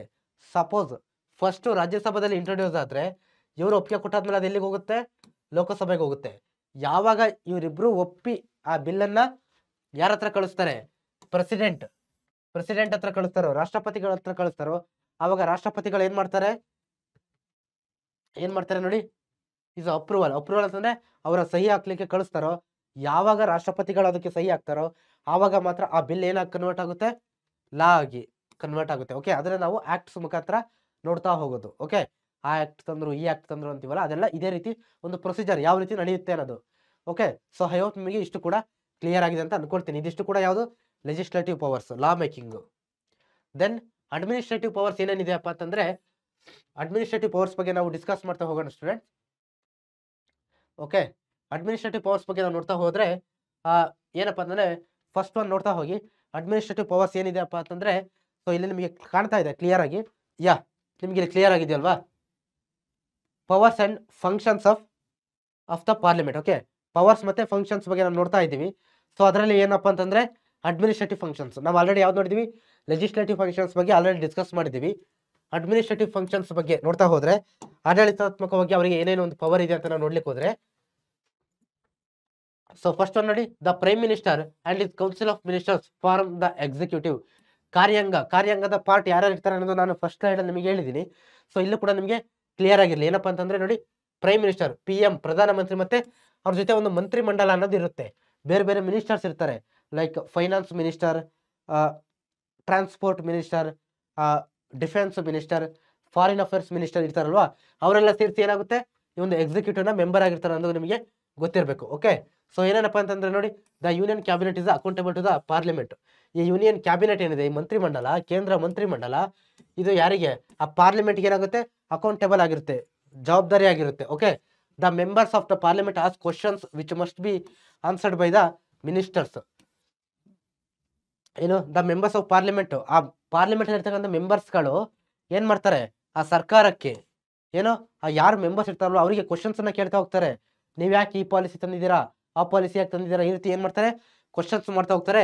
ಮಿನಿಸ್ಟರ್ಸ್ ಅದಕ್ಕೆ ಏನ್ ಮಾಡ್ಬೇಕಾಗುತ್ತೆ, ಆನ್ಸರ್ ಮಾಡ್ಬೇಕಾಗುತ್ತೆ. Okay, then the council of ministers can be power only as a long as they enjoy the trust of the parliament as control over the executive. Okay, ಪಾರ್ಲಿಮೆಂಟ್ಗೆ ಆ ಒಂದು ಯಾವ್ದ್ರ ಮೇಲೆ ಪವರ್ ಇದೆ ಅಂತ, ಎಕ್ಸಿಕ್ಯೂಟಿವ್ ಮೇಲೆ, ಕಾರ್ಯಾಂಗದ ಮೇಲೆ ಕಂಟ್ರೋಲ್ ಇರುತ್ತೆ. ಓಕೆ, ನಿಯಂತ್ರಣ ಇರುತ್ತೆ. ಯಾವ ರೀತಿ, ಅಲ್ಲಿ ವೋಟ್ ಆಫ್ ಕಾನ್ಫಿಡೆನ್ಸ್ ಅಂತ ಬರುತ್ತೆ. ಓಕೆ, ಅಂದ್ರೆ ಯಾವಾಗ ಅಲ್ಲಿ ಒಂದು ಸರ್ಕಾರ ರಚನೆ ಮಾಡ್ಲಿಕ್ಕೆ 543 ಅಲ್ಲಿ ಮಿನಿಮಮ್ ಇಷ್ಟು ಸೀಟ್ಸ್ ಇರ್ಬೇಕನ್ನೋದೊಂದು ರೂಲ್ಸ್ ಇದೆ. ಅಷ್ಟು ಜನ ಇದ್ರೆ ಮಾತ್ರ ಏನು ಸರ್ಕಾರ ರಚನೆ ಮಾಡ್ಲಿಕ್ಕೆ ಸಾಧ್ಯ. ಅಷ್ಟು ಜನ ಏನಾದ್ರು ಸಪೋರ್ಟ್ ಮಾಡಲಿಲ್ಲ ಅಂತಂದ್ರೆ ಸರ್ಕಾರ ಬಿದ್ದೋಗುತ್ತೆ. ಅದ್ರ ಬಗ್ಗೆ ಇಲ್ಲಿ ತಿಳಿಸಿದ್ದಾರೆ. Okay, if the Lok Sabha expresses no confidence in the government, ಇದನ್ನ ನಾನೇ ಹೇಳಿದ್ದು. ಓಕೆ, ಲೋಕಸಭಾದಲ್ಲಿ ಯಾವಾಗ ಅವರಿಗೆ ನೋ ಕಾನ್ಫಿಡೆನ್ಸ್ ಅಂದ್ರೆ ಅವರಿಗೆ ಅಷ್ಟು ಜನ ಒಂದು ಏನು ಮಿನಿಮಮ್ ಆಗಿ ಬೇಕಾಗಿರ್ತಕ್ಕಂಥ ಒಂದು ಸಪೋರ್ಟ್ ಇಲ್ವೋ, minimum numbers of people support ಇಲ್ವೋ, ಸೊ ಅವಾಗ ಏನಾಗುತ್ತೆ, confidence in the government policies of the plans executive the prime minister will have to resign. The prime minister ಏನ್ ಮಾಡ್ಬೇಕಾಗುತ್ತೆ, ಅವಾಗ ಸರ್ಕಾರ ಏನ್ ಮಾಡಬೇಕು, ರಿಸೈನ್ ಮಾಡ್ಬೇಕಾಗತ್ತ ಪರಿಸ್ಥಿತಿ ಬರುತ್ತೆ ಅನ್ನೋದನ್ನ ಕೂಡ ನಾವಿಲ್ಲಿ ತಿಳ್ಕೊಬೇಕಾಗುತ್ತೆ. ಓಕೆ, ಗವರ್ನಮೆಂಟ್ ಫಾರ್ಮ್ ಮಾಡ್ಬೇಕಂತಂದ್ರೆ whether it is central government or state government, minimum ಏನ್ ಬೇಕು, minimum what we need majority of seats, ಒಂದಿಷ್ಟು ಸೀಟ್ಸ್ ಅಂತ ಇರುತ್ತೆ, ಅಷ್ಟು ಬೇಕೇ ಬೇಕು. ಓಕೆ, ನೋ ಕಾನ್ಫಿಡೆನ್ಸ್ ಅಂತಂದ್ರೆ ಅವಿಶ್ವಾಸ ನಿರ್ಣಯ ಅಂತ ಕರಿತೀವಿ ನಾವು, ಅಂದ್ರೆ ಅಷ್ಟು ಜನ ಸಪೋರ್ಟ್ ಇಲ್ಲದೆ ಇರೋದು, ಅಷ್ಟು ಜನ MPsಗಳದ್ದು. ಸೊ ದೆನ್ ಫೈನಾನ್ಷಿಯಲ್ ಪವರ್ಸ್ ಬಗ್ಗೆ ನೋಡ್ತಾ ಹೋಗೋಣ. ಹಣಕಾಸಿನ ವಿಚಾರದಲ್ಲಿ ಯಾವ್ಯಾವ ರೀತಿ ಪವರ್ಸ್ ಇದೆ ಅಂತಂದ್ರೆ, Lok Sabha exercise total control over the financial matters of the country. But ಇದ್ರಲ್ಲಿ ನೋಡಿ, ಫೈನಾನ್ಷಿಯಲ್ ವಿಚಾರ ಅಂತ ಬಂದಾಗ ಯಾರಿಗೆ ಜಾಸ್ತಿ ಪವರ್ ಇದೆ, ಲೋಕಸಭಾ. ಓಕೆ, ಲೋಕಸಭೆಗೆ ಜಾಸ್ತಿ ಕಂಟ್ರೋಲ್ ಇದೆ ಅಂತ ಹೇಳಿದ್ದಾರೆ. ಆಮೇಲೆ ಸರ್ಕಾರ ಏನು ಮಾಡ್ಬೋದು ನೋಡಿ, ಸರ್ಕಾರ government can not levy or tax or spend any money without the approval of the Lok Sabha. ಯಾವುದೇ ಒಂದು ಸರ್ಕಾರ ಏನೋ ಒಂದು ಟ್ಯಾಕ್ಸ್ ಅಪ್ಲೈ ಮಾಡಬೇಕು, ಒಂದು ಟ್ಯಾಕ್ಸನ್ನು ಜಾರಿಗೆ ತರಬೇಕು ಅಥವಾ ಜನಗಳಿಗೆ ತರಬೇಕು ಅಂತಂದರೆ ಅದನ್ನ ಏನು ಮಾಡಬೇಕು, ಫಸ್ಟು ಲೋಕಸಭಾದಲ್ಲಿ ಏನಾಗಬೇಕದು ಅಪ್ರೂವ್ ಆದರೆ ಮಾತ್ರ ತರಲಿಕ್ಕೆ ಸಾಧ್ಯ ಅನ್ನೋದನ್ನು ಕೂಡ ನಾವಿಲ್ಲಿ ತಿಳ್ಕೊಬೋದು. Okay, then the finance bill must be first introduced in the Lok Sabha. ಇದು ವೆರಿ ಇಂಪಾರ್ಟೆಂಟು. ನೋಡಿ, ಸಿಂಪಲ್ ಆಗಿ ಈ ಫೈನಾನ್ಸ್ ಮ್ಯಾಟರಲ್ಲಿ ಏನಾಗುತ್ತಪ್ಪ ಅಂತಂದರೆ ಲೋಕಸಭೆಗೆ ಜಾಸ್ತಿ ಪವರ್ ಸಿಗುತ್ತೆ. ಪವರ್ಸ್ ಯಾರಿಗೆ ಜಾಸ್ತಿ ಸಿಗುತ್ತೆ? ಫೈನಾನ್ಸಿಯಲ್ ವಿಚಾರದಲ್ಲಿ ಲೋಕಸಭೆಗೆ. ಕ್ಲಿಯರ್ ಇರಲಿ. ಓಕೆ, ಯಾಕಂದರೆ ನೋಡಿ, ಫೈನಾನ್ಸ್ ಬಿಲ್, ಹಣಕಾಸಿನ ಬಿಲ್ಗಳನ್ನು ಎಲ್ಲೇ ಮಂಡಿಸಿದ್ರು ಫಸ್ಟ್ ಎಲ್ಲಿ ಮಂಡಿಸ್ಬೇಕು? ಲೋಕಸಭಾದಲ್ಲೇ, ರಾಜ್ಯಸಭಾದಲ್ಲ, ಲೋಕಸಭಾದಲ್ಲೇ. ಓಕೆ, ಅದಾದ್ಮೇಲೆ ಇಲ್ಲಿ ಪಾಸ್ ಆಗುತ್ತೆ, ಅದು ರಾಜ್ಯಸಭೆಗೆ ಏನಕ್ಕೆ ಡಿಸ್ಕಷನ್ಗೆ ಪಾಸ್ ಆಗುತ್ತೆ ಅನ್ನೋದನ್ನ ಇಲ್ಲಿ ಕೂಡ ನಾವು ತಿಳ್ಕೊಬೇಕು. ಓಕೆ, ಬಟ್ ರಾಜ್ಯಸಭೆ ಏನು ಮಾಡ್ಬೋದು? ಇವಕ್ಕೆ ಈ ಒಂದು ಲೋಕಸಭಾ ಪಾಸ್ ಮಾಡಿ ಕಳಿಸೋದು ಬಿಲ್ಗೆ ಏನು ಮಾಡ್ಬೋದು? ಕೆಲವು ಸಜೆಷನ್ಸನ್ನು ಕೊಡ್ಬೋದು ಅಷ್ಟೇ. ಸಜೆಷನ್ಸು, ಡೈರೆಕ್ಷನ್ಸನ್ನು ಕೊಡ್ಬೋದು. ಎಷ್ಟು ದಿನಗಳ ಟೈಮ್ ಇರುತ್ತೆ ರಾಜ್ಯಸಭೆಗೆ ಅಂತಂದರೆ 14 ಡೇಸ್, 14 ದಿನ ಟೈಮ್ ಇರುತ್ತೆ. ಆ 14 ದಿನದೊಳಗಡೆ ಲೋಕಸಭಾ ಇವತ್ತು ಬಿಲ್ಲನ್ನು ರಾಜ್ಯಸಭೆ ಕಳಿಸಿದ್ರೆ ಅವ್ರಿಗೆ 14 ದಿನ ಟೈಮ್ ಇರುತ್ತೆ. ಆ 14 ದಿವಸದೊಳಗಡೆ ಅವ್ರು ಏನು ಮಾಡಬೇಕು? ವಾಪಸ್ ಕಳಿಸ್ಬೇಕಾಗುತ್ತೆ. ಆ ಒಂದು ಇದನ್ನು ಏನು ಆ ಒಂದು ಏನು ಸಜೆಷನ್ಸ್ ಏನು ಕೊಡೋದಿದೆಯೋ ಅದನ್ನು ಕೊಟ್ಬಿಟ್ಟು 14 ದಿವಸದೊಳಗಡೆ ವಾಪಸ್ ಕಳಿಸ್ಬೇಕಾಗಿರುತ್ತೆ. Okay, if it does not gives its consent to the bill, it is taken for granted that the Rajya Sabha has approved. It is then sent to the president for his assent. ಅಂದರೆ suppose Rajya Sabha ಕಳಿಸ್ಲೇ ಇಲ್ಲಪ್ಪ, 14 ದಿನ ಆದರೂ ಕಳಿಸ್ಲಿಲ್ಲ ಅಂತಂದ್ರೆ ಏನು ಮಾಡ್ತಾರೆ? ರಾಜ್ಯಸಭಾ ಕಳಿಸಿದೆ ಅಂತ consider ಮಾಡ್ಬಿಟ್ಟು ಏನು ಮಾಡ್ತಾರಪ್ಪ ಅಂತಂದರೆ ಅದನ್ನು ಪ್ರೆಸಿಡೆಂಟ್ ಹತ್ರ ಕಳಿಸಿ ಆ ಬಿಲ್ಲನ್ನು ಅವರ ಅಸೆಂಟಿಗೆ, ಅವರ ಒಪ್ಪಿಗೆಗೆ ಕಳಿಸ್ತಾರೆ. ಓಕೆ, ಅಲ್ಲಿ ಅದು ಏನಾಗುತ್ತೆ? ಆ್ಯಕ್ಟ್ ಆಗುತ್ತೆ. ಸೊ ಅಂದರೆ ಕ್ಲಿಯರ್ ಇರಲಿ. I once again repeat, in financial matters Lok Sabha has more power then Rajya Sabha. Okay, clear. So then ನೋಡಿ, ಜುಡಿಷಿಯಲ್ ಪವರ್ಸ್ ಅಂದರೆ ನ್ಯಾಯಾಂಗದ ವಿಚಾರಗಳಲ್ಲಿ ಸುಪ್ರೀಂ ಕೋರ್ಟ್, ಹೈಕೋರ್ಟ್ ವಿಚಾರದಲ್ಲಿ ಲೋಕಸಭಾ ರಾಜ್ಯಸಭೆಗೆ ಏನು ಪವರ್ ಇದೆ ಅಂತಂದರೆ both houses of the parliament have the authority to remove the president as well as the judges of the supreme court and high court through a motion of impeachment. ಅಂದರೆ so ಇಲ್ಲಿ ಏನು ಹೇಳಿದಾರಪ್ಪ ಅಂದರೆ ಸುಪ್ರೀಂ ಕೋರ್ಟ್ ಮತ್ತು high court ಜಡ್ಜ್ಗಳನ್ನ ಈ ಒಂದು members of parliament ಏನಿದಾರಲ್ವಾ, ಮತ್ತು ಇವ್ರು ಏನು ಮಾಡ್ಬೋದು ಅಂತ ಹೇಳಿದ್ದಾರೆ? ರಿಮೂವ್ ಮಾಡ್ಬೋದು. ಆ ಒಂದು ಜಡ್ಜಸ್ಗಳೇನಾದರೂ ಅವರ ಒಂದು ಏನೋ ಅವ್ರ ಮೇಲೆ ಏನಾದರೂ ಆಪಾದನೆ ಬಂದರೆ ಅವ್ರನ್ನ ಏನು ಮಾಡ್ಬೋದು? ಮೋಷನ್ ಆಫ್ ಇಂಪೀಚ್ಮೆಂಟ್ ಮುಖಾಂತರ ಏನು ಮಾಡ್ಬೋದು? ಅವರನ್ನು ಅವರ ಸ್ಥಾನದಿಂದ ತೆಗಿತಕ್ಕಂಥ ಅಧಿಕಾರ ಇದೆ ಅನ್ನೋದನ್ನು ಕೂಡ ನಾವಿಲ್ಲಿ ತಿಳ್ಕೊಬೋದಾಗುತ್ತೆ. ಓಕೆ, ಇದು ಜುಡಿಷಿಯಲ್ ಪವರ್ಸ್, ನ್ಯಾಯಾಂಗದ ವಿಚಾರದಲ್ಲಿ ಏನೇನು ಪವರ್ ಇದೆ ಅನ್ನೋದು. ಸೊ ದೆನ್ ನೋಡಿ, powers and functions to amend constitution, ಸಂವಿಧಾನವನ್ನು ತಿದ್ದುಪಡಿ ಮಾಡ್ತಕ್ಕಂಥ ವಿಚಾರವಾಗಿ ಏನೇನು ಪವರ್ಸ್ ಇದೆ ಅಂತಂದ್ರೆ article 368 of the Indian constitution ಪ್ರಕಾರ ಏನಿದೆ ನೋಡಿ, ಆರ್ಟಿಕಲ್ 368 ಇದು ಸಂವಿಧಾನ ತಿದ್ದುಪಡಿಯ ಬಗ್ಗೆ ತಿಳಿಸ್ಕೊಡುತ್ತೆ. ಸಂವಿಧಾನ ತಿದ್ದುಪಡಿ ಬಗ್ಗೆ ತಿಳಿಸ್ಕೊಡ್ತಕ್ಕಂಥ ಆರ್ಟಿಕಲ್ ಯಾವುದಪ್ಪ ಅಂತಂದ್ರೆ ಆರ್ಟಿಕಲ್ 368. ಓಕೆ, ಸೊ ಯಾರಿಗೆ ಪವರ್ ಇದೆ? ಕ್ಲಿಯರ್ ಇರಲಿ, ಓನ್ಲಿ ಟು ಪಾರ್ಲಿಮೆಂಟ್. ಓಕೆ, ಸಂವಿಧಾನವನ್ನು ತಿದ್ದುಪಡಿ ಮಾಡ್ತಕ್ಕಂಥ ಅಧಿಕಾರ ಇರೋದು ಕೇವಲ ಪಾರ್ಲಿಮೆಂಟ್ಗೆ, ಯಾವ ಸ್ಟೇಟ್ ಗವರ್ನಮೆಂಟ್ ಅಥವಾ ರಾಜ್ಯ ಸರ್ಕಾರಗಳಿಗಿಲ್ಲ. Okay, both the houses of parliament have equal powers to amend the constitutions. Both the houses of parliament ಅಂದರೆ ಎರಡು ವಿಚಾರಗಳಿದೆ ನೋಡಿ, ಇಲ್ಲಿ ಈಕ್ವಲ್ ಪವರ್ಸ್ ಇದೆ. ನಿಮಗೆ ಇಲ್ಲಿ ಕ್ಲಿಯರ್ ಇರಲಿ, ಸಂವಿಧಾನ ತಿದ್ದುಪಡಿ ಮಾಡ್ತಕ್ಕಂಥ ವಿಚಾರ ಬಂದರೆ ಎರಡು ಹೌಸ್ಗಳಿಗೂ ಏನಿದೆ? ಈಕ್ವಲ್ ಪವರ್, ಸಮಾನಾಗಿರ್ತಕ್ಕಂಥ ಪವರ್ಸು ಇದೆ ಅನ್ನೋದನ್ನ ನಾವಿಲ್ಲಿ ನೋಡ್ತಾ ಹೋಗ್ಬೋದು. ಓಕೆ, ಇದನ್ನ ಫಸ್ಟ್ ಎಲ್ಲಿ ಬೇಕಾದ್ರೂ ನೀವು ಪ್ರೆಸೆಂಟ್ ಮಾಡ್ಬೋದು, ಐದರ್ ಲೋಕಸಭಾ ಆರ್ ಇನ್ ರಾಜ್ಯಸಭಾ ಅನ್ನೋದು ಕೂಡ ನಾವಿಲ್ಲಿ ಕ್ಲಿಯರ್ ಆಗಿ ತಿಳ್ಕೊಬೇಕಾಗುತ್ತೆ. However, the approval of both the houses is required for the amendment.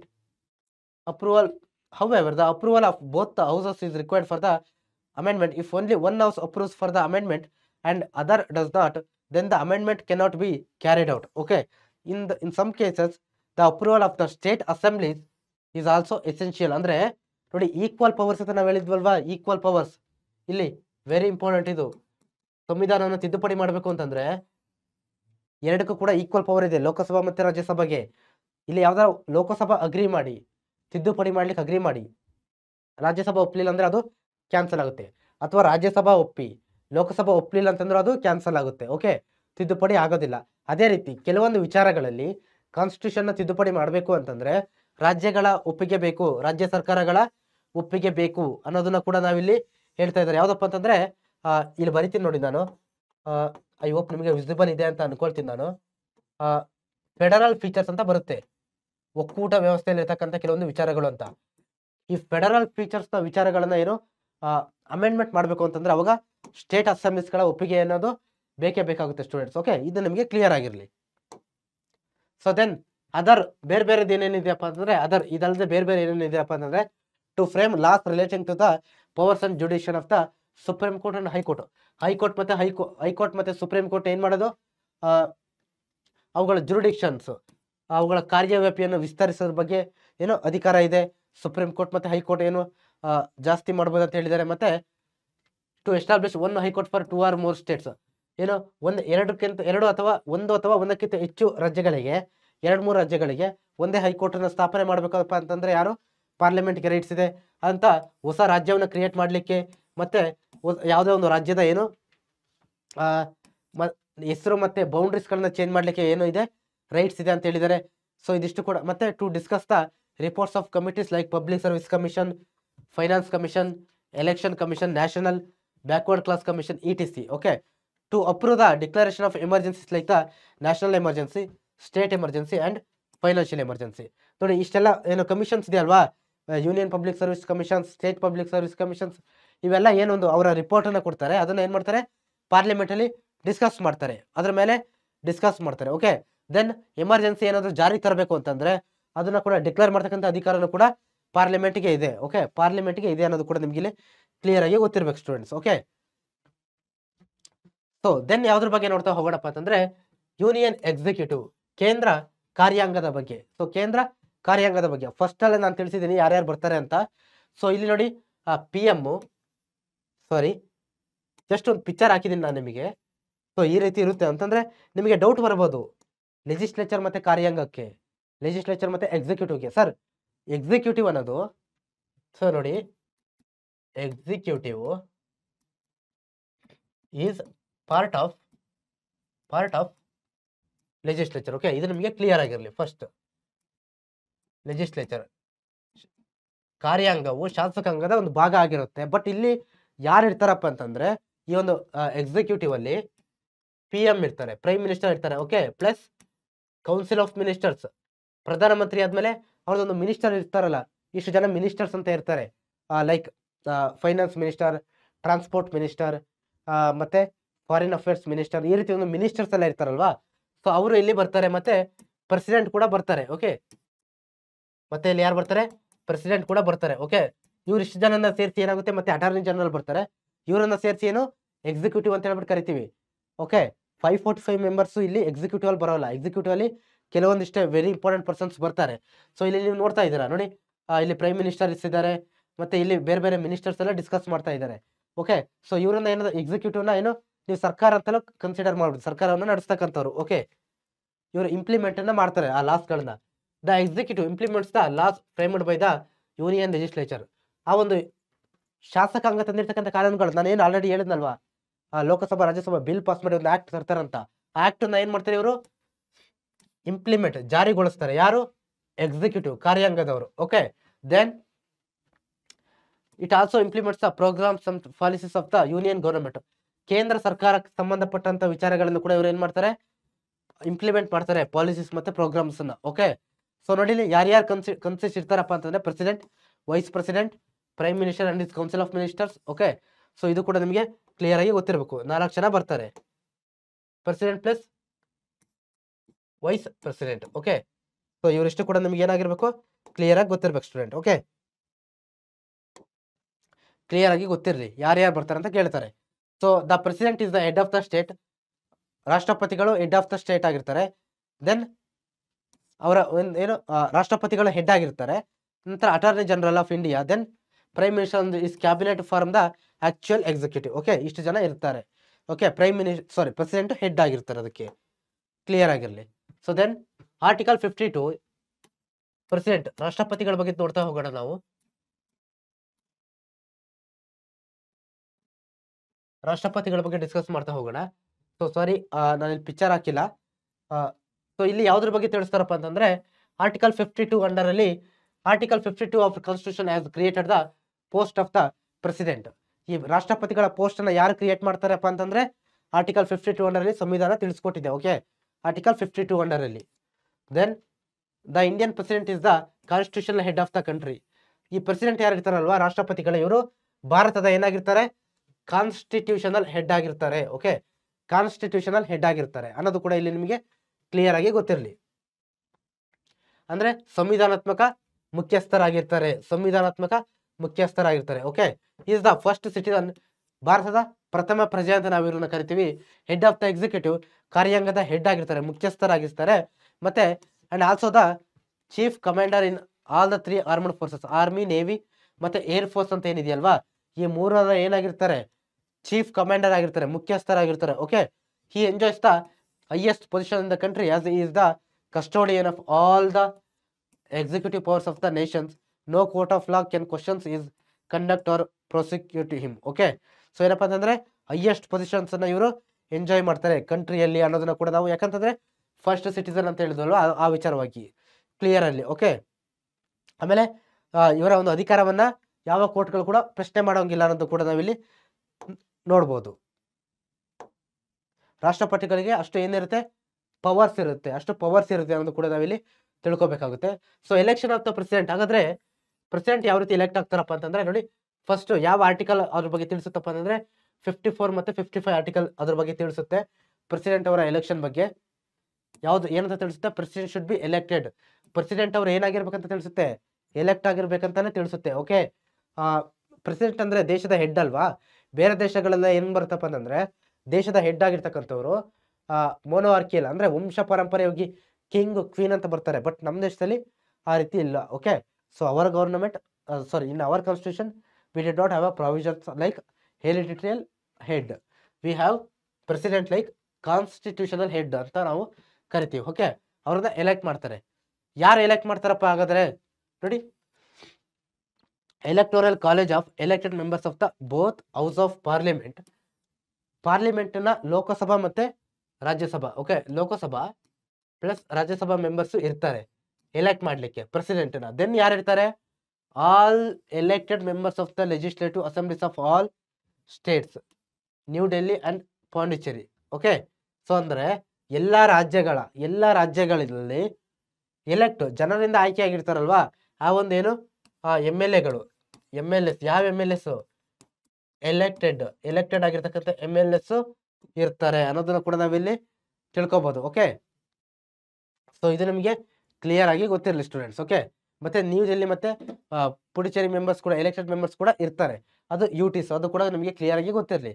The supreme court judge administers in the oath of office, supreme court judge ಯಾರಾಗಿರ್ತಾರಲ್ಲ ಅವರು ಇವರಿಗೆ ಏನ್ ಮಾಡ್ತಾರೆ, ಓತ್ ಆಫ್ ಅಫರ್ಮೇಷನ್ಸ್ ಕೊಡ್ತಾರೆ. ಅಂದ್ರೆ ಸ್ಟಾರ್ಟಿಂಗ್ ಅಲ್ಲಿ ಒಂದು ಇದು ತಗೊಳ್ತಾರೆ ನೋಡಿ, ಏನು ಓತ್ ತಗೊಳ್ತಾರೆ, ಅದನ್ನ ಯಾರು ಕೊಡ್ತಾರೆ, ಸುಪ್ರೀಂ ಕೋರ್ಟ್ ಜಡ್ಜ್ ಕೊಡ್ತಾರೆ. ಓಕೆ, ಅವರ ಟರ್ಮ್ ಎಷ್ಟಿರುತ್ತೆ, 5 ವರ್ಷ ಇರುತ್ತೆ. ಈಸ್ ಎಲಿಜಿಬಲ್ ಫಾರ್ ರೀ ಎಲೆಕ್ಷನ್, ಮತ್ತೆ 5 ವರ್ಷ ಆದ್ಮೇಲೆ ಕೂಡ ಮತ್ತೆ ಅವ್ರನ್ನ ಏನ್ ಮಾಡ್ಬೋದು, ರೀ ಎಲೆಕ್ಟ್ ಮಾಡ್ಬೋದು ಅನ್ನೋದು ಕೂಡ ಇಲ್ಲಿ ನಾವು ತಿಳ್ಕೊಬೋಗುತ್ತೆ. Okay, when he goes against the constitution he can be removed from office by the parliament through a motion of impeachment. But ಯಾವಾಗ ರಾಷ್ಟ್ರಪತಿಗಳೇ ಏನು ಸಂವಿಧಾನ ವಿರುದ್ಧವಾಗಿ ನಡ್ಕೊಳ್ತಾರಲ್ಲ, ಅವಾಗ ಅವ್ರನ್ನ ಏನ್ ಮಾಡ್ತಾರೆ, ಪಾರ್ಲಿಮೆಂಟ್ಗೆ ಏನು ರೈಟ್ಸ್ ಇದೆ ಅಂತ ಹೇಳ್ತಾರೆ. ಪಾರ್ಲಿಮೆಂಟ್ಗೆ ಏನಿದೆ, ರೈಟ್ಸ್ ಇದೆ. ಏನಕ್ಕೆ, ಇವರನ್ನ ಅಧಿಕಾರದಿಂದ, ಪ್ರೆಸಿಡೆಂಟ್ ಅನ್ನ ಅಧಿಕಾರದಿಂದ ತೆಗಿಲಿಕ್ಕೆ, through motion of impeachment. Okay, ಇದ್ರ ಮುಖಾಂತರ ಅವ್ರನ್ನ ಅಧಿಕಾರದಿಂದ ತೆಗಿಲಿಕ್ಕೆ ಪಾರ್ಲಿಮೆಂಟ್ಗೆ ರೈಟ್ಸ್ ಇದೆ ಅನ್ನೋದು ಕೂಡ ನಾವಿಲ್ಲಿ ತಿಳ್ಕೊಬೇಕಾಗುತ್ತೆ. ಮೋಷನ್ ಆಫ್ ಇಂಪೀಚ್ಮೆಂಟ್ ಅಂದ್ರೆ ಏನಪ್ಪಾ ಅಂತಂದ್ರೆ ಇಲ್ಲಿ ಸಿಂಪಲ್ ಆಗಿ ಕೊಟ್ಟಿದ್ದಾರೆ ನೋಡಿ. ಸೊ ಇದನ್ನ ಕೂಡ ನೀವೇನ್ ಮಾಡ್ಬೋದು, ಇಲ್ಲಿ ಕ್ಲಿಯರ್ ಆಗಿ ತಿಳ್ಕೊಬಹುದು. ಓಕೆ, ಇದು ನೀವು ಜಸ್ಟ್ ಸ್ಟಡಿ ಮಾಡಿ. The president is the fundamental part of the parliament and also the protector of the constitution. President ಏನಾಗಿರ್ತಾರೆ, ಪಾರ್ಲಿಮೆಂಟ್ ನ ಭಾಗ ಆಗಿರ್ತಾರೆ, ಮತ್ತೆ ಪ್ರೊಟೆಕ್ಟರ್ ಆಫ್ ದ ಕಾನ್ಸ್ಟಿಟ್ಯೂಷನ್ ಆಗಿರ್ತಾರೆ. ಈ to ensure that no one violates the constitution, ಯಾರು ಕೂಡ ಸಂವಿಧಾನವನ್ನ ವಯೋಲೇಟ್ ಮಾಡ್ದಂಗೆ ಇವರು ನೋಡ್ಕೋಬೇಕಾಗುತ್ತೆ. If the president himself violate the constitution can be impeachment under the article 61 under ಅಲ್ಲಿ ಏನ್ ಮಾಡ್ತಾರೆ, ಪ್ರೆಸಿಡೆಂಟ್ಗಳ ಏನಾದ್ರು ಕಾನ್ಸ್ಟಿಟ್ಯೂಷನ್ ವಯೋಲೇಟ್ ಮಾಡಿದ್ರೆ ಇಂಪೀಚ್ಮೆಂಟ್ ಮಾಡ್ತಾರೆ ಅನ್ನೋದು ಕೂಡ ನಾವಿಲ್ಲಿ ತಿಳ್ಕೊಬೇಕಾಗುತ್ತೆ. This impeachment can be carried out in there either house of parliament, ಪಾರ್ಲಿಮೆಂಟ್ನ ಲೋಕಸಭಾ ಅಥವಾ ರಾಜ್ಯಸಭಾ ಎರಡರಲ್ಲಿ ಯಾವ್ದಾದ್ರು ಒಂದು ಹೌಸಲ್ಲಿ ಏನ್ ಮಾಡ್ತಾರೆ, ಆ ಇಂಪೀಚ್ಮೆಂಟ್ ಮೋಷನ್ ಅನ್ನ ಸ್ಟಾರ್ಟ್ ಮಾಡ್ತಾರೆ. ಓಕೆ, ಬಟ್ ಏನ್ ಮಾಡಿ 14 ಡೇಸ್ ಮುಂಚೆ ಏನ್ ಮಾಡ್ತಾರೆ, ಒಂದು ಅಡ್ವಾನ್ಸ್ ಅನ್ನ ನೋಟಿಸ್ ಅನ್ನ ಕೊಟ್ಬಿಟ್ಟು ಏನು ಇಂಪೀಚ್ಮೆಂಟ್ ಮೋಷನ್ ಅನ್ನು ಸ್ಟಾರ್ಟ್ ಮಾಡ್ತಾರೆ. Okay, this should be supported by the 1/4 members after discussion in both the houses 2/3 of the members vote for the motion, the president is removed from the office if it is called impeachment. So far no president is impeached in India. ಅಂದ್ರೆ ಅದಕ್ಕೆ ಏನ್ ಮಾಡ್ಬೇಕು, 1/4 members ಏನ್ ಮಾಡ್ಬೇಕು, select ಮಾಡ್ಬೇಕು. Just ಆ ಒಂದು ಏನನ್ನ ಅಡಾಪ್ಟ್ ಮಾಡ್ಕೊಳ್ಳಿಕ್ಕೆ ಆ ಇಂಪೀಚ್ಮೆಂಟ್ ಮೋಷನ್ ಏನಿದೆಯಲ್ವಾ, ನಾವು ಈ ಪ್ರೆಸಿಡೆಂಟ್ ಅನ್ನ ಏನು ಇಂಪೀಚ್ಮೆಂಟ್ ಮಾಡ್ಲಿಕ್ಕೆ ಮೋಷನ್ ಕೊಡ್ತಾ ಇದೀವಿ ಅನ್ನೋದನ್ನ ಆ ಲೋಕಸಭಾದಲ್ಲಿ ಏನೋ ರಾಜ್ಯ ಪಾರ್ಲಿಮೆಂಟ್ ಅಲ್ಲಿ ತಿಳಿಸೋದಕ್ಕೆ ಕೂಡ ಏನೋ ಸಪೋರ್ಟ್ ಇರಬೇಕು. 1/4 ಮೆಂಬರ್ಸ್ ಲೋಕಸಭಾದಲ್ಲಿ ಐ ಥಿಂಕ್ 100 ಮೆಂಬರ್ಸ್, ರಾಜ್ಯಸಭಾದಲ್ಲಿ 50 ಮೆಂಬರ್ಸ್ ಏನು ಸಪೋರ್ಟ್ ಮಾಡಬೇಕು. ಓಕೆ, ಅದಾದ ನಂತರ ಆ ಇಂಪೀಚ್ಮೆಂಟ್ ಮೋಷನ್ ಪಾಸ್ ಆಗುವ ಟೈಮಲ್ಲಿ ಸ್ಪೆಷಲ್ ಮೆಜಾರಿಟಿ ಮುಖಾಂತರ 2/3 ಮೆಂಬರ್ಸ್ ಏನ್ ಮಾಡಬೇಕು, ಅವರಿಗೆ ಸಪೋರ್ಟ್ ಮಾಡಿದ್ರೆ ಮಾತ್ರ ಅವಾಗ ಏನಾಗುತ್ತೆ, ಅವ್ರನ್ನ ಇಂಪೀಚ್ಮೆಂಟ್ ಮುಖಾಂತರ ಏನೋ ಪ್ರೆಸಿಡೆಂಟನ್ನ ಅವರ ಸ್ಥಾನದಿಂದ ತೆಗೆದಾಕ್ಬೋದು ಅನ್ನೋದ್ರ ಬಗ್ಗೆ ನಾವಿಲ್ಲಿ ಕ್ಲಿಯರ್ ಆಗಿ ತಿಳ್ಕೊಬೇಕಾಗುತ್ತೆ ಸ್ಟೂಡೆಂಟ್ಸ್. ಓಕೆ, ಐ ಹೋಪ್ ನಿಮಗಿದು ಕ್ಲಿಯರ್ ಆಗಿದೆ ಅಂತ ಅನ್ಕೊಳ್ತೀನಿ. ನೋಡಿ, ಕ್ವಾಲಿಫಿಕೇಶನ್ಸ್ ಏನಿರಬೇಕು ಪ್ರೆಸಿಡೆಂಟ್ ಆಗಬೇಕಪ್ಪ ಅಂತಂದ್ರೆ ಭಾರತದ ಪ್ರಜೆ ಆಗಿರಬೇಕು, 35 ಇಯರ್ಸ್ ಏಜ್ ಆಗಿರಬೇಕು. ಲೋಕಸಭಾ 25, ರಾಜ್ಯಸಭಾ 30, ಪ್ರೆಸಿಡೆಂಟ್ ಎಷ್ಟು 35. ಜಾಸ್ತಿ ಆಗ್ತಾ ಹೋಗ್ತದೆ, ಇದೇ ಆರ್ಡರ್ ಅಲ್ಲಿ ನೀವು ನೆನ್ಪಿಟ್ಕೊಳ್ಳಿ. ಓಕೆ, ಆಮೇಲೆ ಈ should qualified for election as the member of Lok Sabha. Lok Sabha member ಆಗ್ಲಿಕ್ಕೆ ಏನೇನು ಅರ್ಹತೆಗಳಿದ್ವಲ್ವಾ, ಅದೆಲ್ಲ ಅರ್ಹತೆ ಪ್ರೆಸಿಡೆಂಟ್ ಆಗಕ್ಕೆ ಇರಬೇಕು ಅಂತ ಹೇಳ್ತಾರೆ.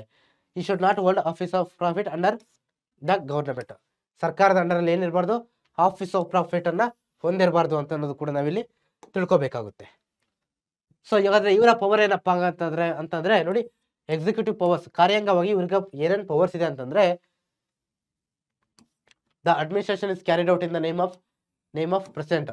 ಈ ಸರ್ಕಾರದ ಅಡ್ಮಿನಿಸ್ಟ್ರೇಷನ್ ಏನಿದೆ ಅಲ್ವಾ, ಆಡಳಿತ, ಅದು ಯಾರ ಹೆಸರು ನಡೆಯೋದಪ್ಪ ಅಂತಂದ್ರೆ ಪ್ರೆಸಿಡೆಂಟ್ ಹೆಸರಲ್ಲಿ ನಡೆಯೋದು ಅನ್ನೋದು ಕೂಡ ನಿಮಗೆ ಗೊತ್ತಿರಬೇಕು. ಓಕೆ, ಅದಾದಂತ the president appoints the prime minister and is recommendation appoints and other ministers.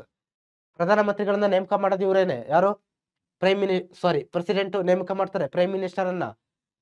ಮತ್ತೆ ಆ ಪ್ರೈಮ್ ಮಿನಿಸ್ಟರ್ನ ಸಲಹೆ ಮೇರೆಗೆ ಬೇರೆ ಬೇರೆ ಮಿನಿಸ್ಟರ್ಸ್ನ ಏನ್ ಮಾಡ್ತಾರೆ, ಬೇರೆ ಬೇರೆ ಮಿನಿಸ್ಟರ್ಸ್ ಅನ್ನ ನೇಮಕ ಮಾಡ್ತಾ ಹೋಗ್ತಾರೆ. ಓಕೆ, ಸೊ ಇದು ಕೂಡ ನಿಮ್ಗೆ ಏನಾಗಿರ್ಬೇಕು, ಇಲ್ಲಿ ಕ್ಲಿಯರ್ ಆಗಿ ಗೊತ್ತಿರಬೇಕು. Okay, the president has the power to appoint persons to high post like auditor general, comptroller and auditor general, judges of the supreme court and high court. So ಆಮೇಲೆ chairman and members of the finance commission, chairman and members of the union public service commission, election commissioners. So ಇದೆಲ್ಲ ಕೂಡ ನಿಮಗೆ ನೋಡಿ, ಇವೆಲ್ಲ ಒಂದು ಏನು arm ಫೋರ್ಸಸ್ನ chief members ಮತ್ತೆ ಅಂಬಾಸಿಡರ್ಸ್ ಫಾರ್ ಡಿಫ್ರೆಂಟ್ ಕಂಟ್ರೀಸ್ಗೆ, ಇದನ್ನೆಲ್ಲ ಯಾರು ಸೆಲೆಕ್ಟ್ ಮಾಡ್ತಾರಪ್ಪ ಅಂತಂದ್ರೆ ಪ್ರೆಸಿಡೆಂಟ್ಗೆ ಒಂದು ಕಂಪ್ಲೀಟ್ ಆಗಿ ಏನಿರುತ್ತೆ, ಒಂದು ರೈಟ್ಸ್ ಇರುತ್ತೆ ಅನ್ನೋದನ್ನ ಕೂಡ ನಾವಿಲ್ಲಿ ಕ್ಲಿಯರ್ ಆಗಿ ತಿಳ್ಕೊಬೇಕಾಗುತ್ತೆ ಸ್ಟೂಡೆಂಟ್ಸ್. ಓಕೆ, ಸೊ ಇಷ್ಟು ಒಂದು ಪವರ್ಸ್ ಅವರಿಗೆ ಏನು ಇರುತ್ತೆ ಕ್ಲಿಯರ್ ಆಗಿ ನಿಮಗೆ ಗೊತ್ತಿರಲಿ. ಸೊ ಓಕೆ, ಸೊ ಇದು ಅವರ ಅಡ್ಮಿನಿಸ್ಟ್ರೇಟಿವ್ ಪವರ್ಸ್. PM ನ ನೇಮಕ ಮಾಡ್ತಾರೆ, ಪ್ಲಸ್ ಅವರ ಕೌನ್ಸಿಲ್ ಆಫ್ ಮಿನಿಸ್ಟರ್ಸ್ನ ನೇಮಕ ಮಾಡ್ತಾರೆ. ಓಕೆ, ಸೊ ದೆನ್ ಇಷ್ಟು ಜನ ಮೆಂಬರ್ಸ್ ಅನ್ನ ಕೂಡ ಅವ್ರು ಏನ್ ಮಾಡ್ತಾರೆ, ನೇಮಕ ಮಾಡ್ತಾರೆ. ಸೊ ದೆನ್ ಶಾಸನಾತ್ಮಕವಾಗಿ ಅಂದ್ರೆ ಶಾಸಕಾಂಗದ ವಿಚಾರದಲ್ಲಿ ಏನೇನು ರೈಟ್ಸ್ ಇದೆಯಪ್ಪ ಅಂತಂದ್ರೆ, power to summon the parliament or postpone its sessions. ನಾನು ಆಲ್ರೆಡಿ ನಿಮಗೆ ಹೇಳಿದ್ದೀನಿ ಏನಪ್ಪ ಅಂತಂದ್ರೆ, ನೋಡಿ ಒಂದು ಸೆಷನ್ ನಡೀತದೆ ಯಾವುದೋ ಒಂದು ಕಾರಣಗಳಿಗೋಸ್ಕರ, ಆ ಸೆಷನ್ ಏನು ಆ ಲೋಕಸಭಾ ಅಥವಾ ರಾಜ್ಯಸಭಾ ಸೆಷನ್ ಅನ್ನ ಏನ್ ಮಾಡೋದು, ಆ ಪೋಸ್ಟ್ ಪೋನ್ ಮಾಡ್ತಕ್ಕಂಥ ಅಧಿಕಾರ ಯಾರಿಗಿದೆ, ಪ್ರೆಸಿಡೆಂಟ್ಗಿದೆ first one. Okay, joint sitting already explain ಮಾಡಿದ್ದೀನಿ ನಾನು.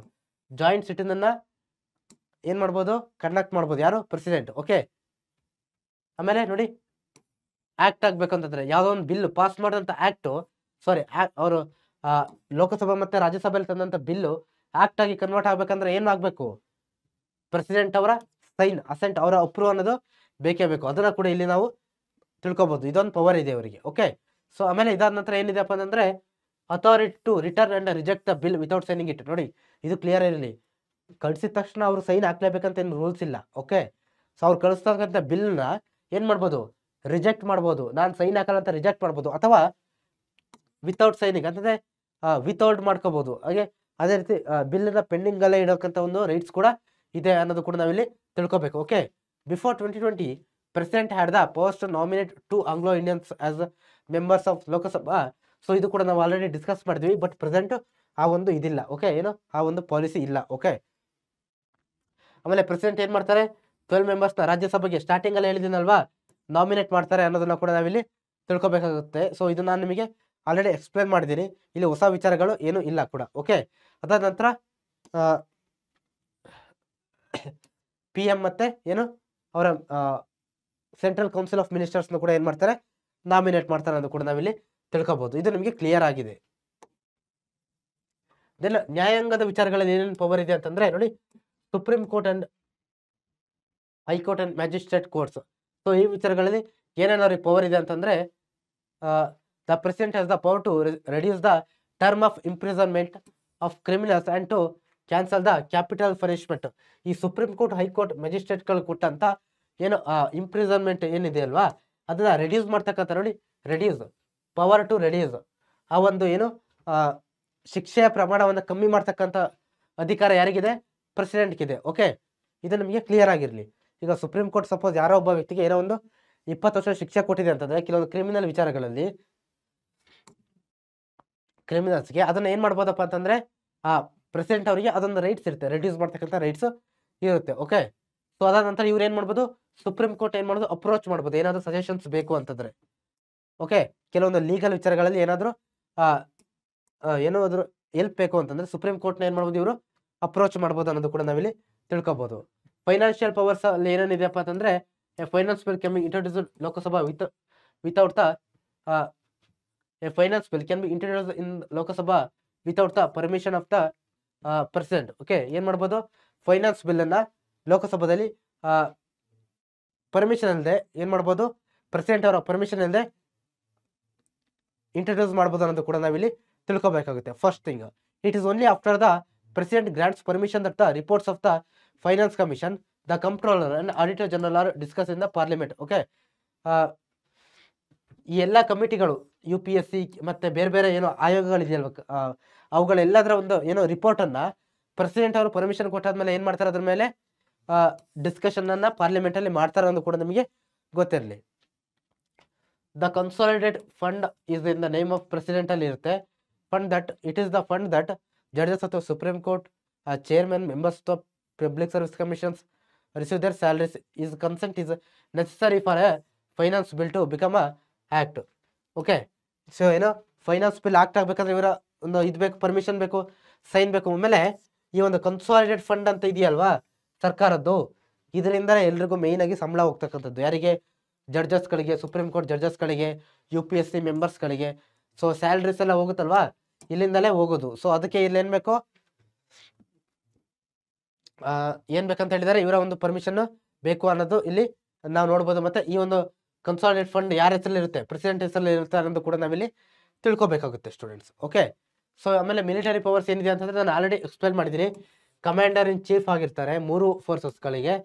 ಸೊ ಓಕೆ, ಈ ಅಪಾಯಿಂಟ್ಸ್ ದ ಚೀಫ್ಸ್, 3 ಫೋರ್ಸಸ್ಗಳಿಗೆ ಚೀಫ್ಗಳನ್ನ, ಮುಖ್ಯಸ್ಥರನ್ನ ಇವ್ರು ಏನ್ ಮಾಡ್ತಾರೆ, ಅಪಾಯಿಂಟ್ ಮಾಡ್ತಾರೆ. ಓಕೆ, ಸೊ ಅದಾದ ನಂತರ ಏನ್ ಮಾಡ್ತಾರೆ,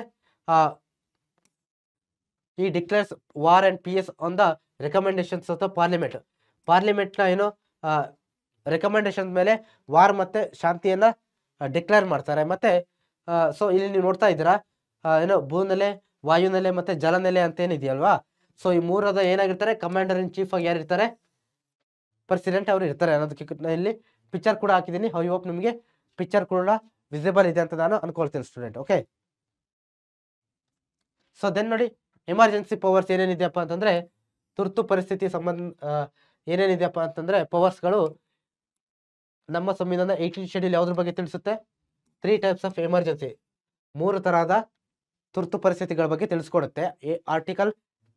ಶೆಡ್ಯೂಲ್ 18. ಓಕೆ, ಅದ್ರಲ್ಲಿ ಯಾವ್ಯಾವ ರೀತಿ ಬರುತ್ತೆ ಅಂತಂದ್ರೆ, ಆರ್ಟಿಕಲ್ 352 ಅಂಡರ್ ಅಲ್ಲಿ ನ್ಯಾಷನಲ್ ಎಮರ್ಜೆನ್ಸಿ, ಅಂಡರ್ 356 ಅಂಡರ್ ಅಲ್ಲಿ ಸ್ಟೇಟ್ ಎಮರ್ಜೆನ್ಸಿ, ಮತ್ತೆ 360 ಅಂಡರ್ ಅಲ್ಲಿ ಫೈನಾನ್ಸ್ ಎಮರ್ಜೆನ್ಸಿ.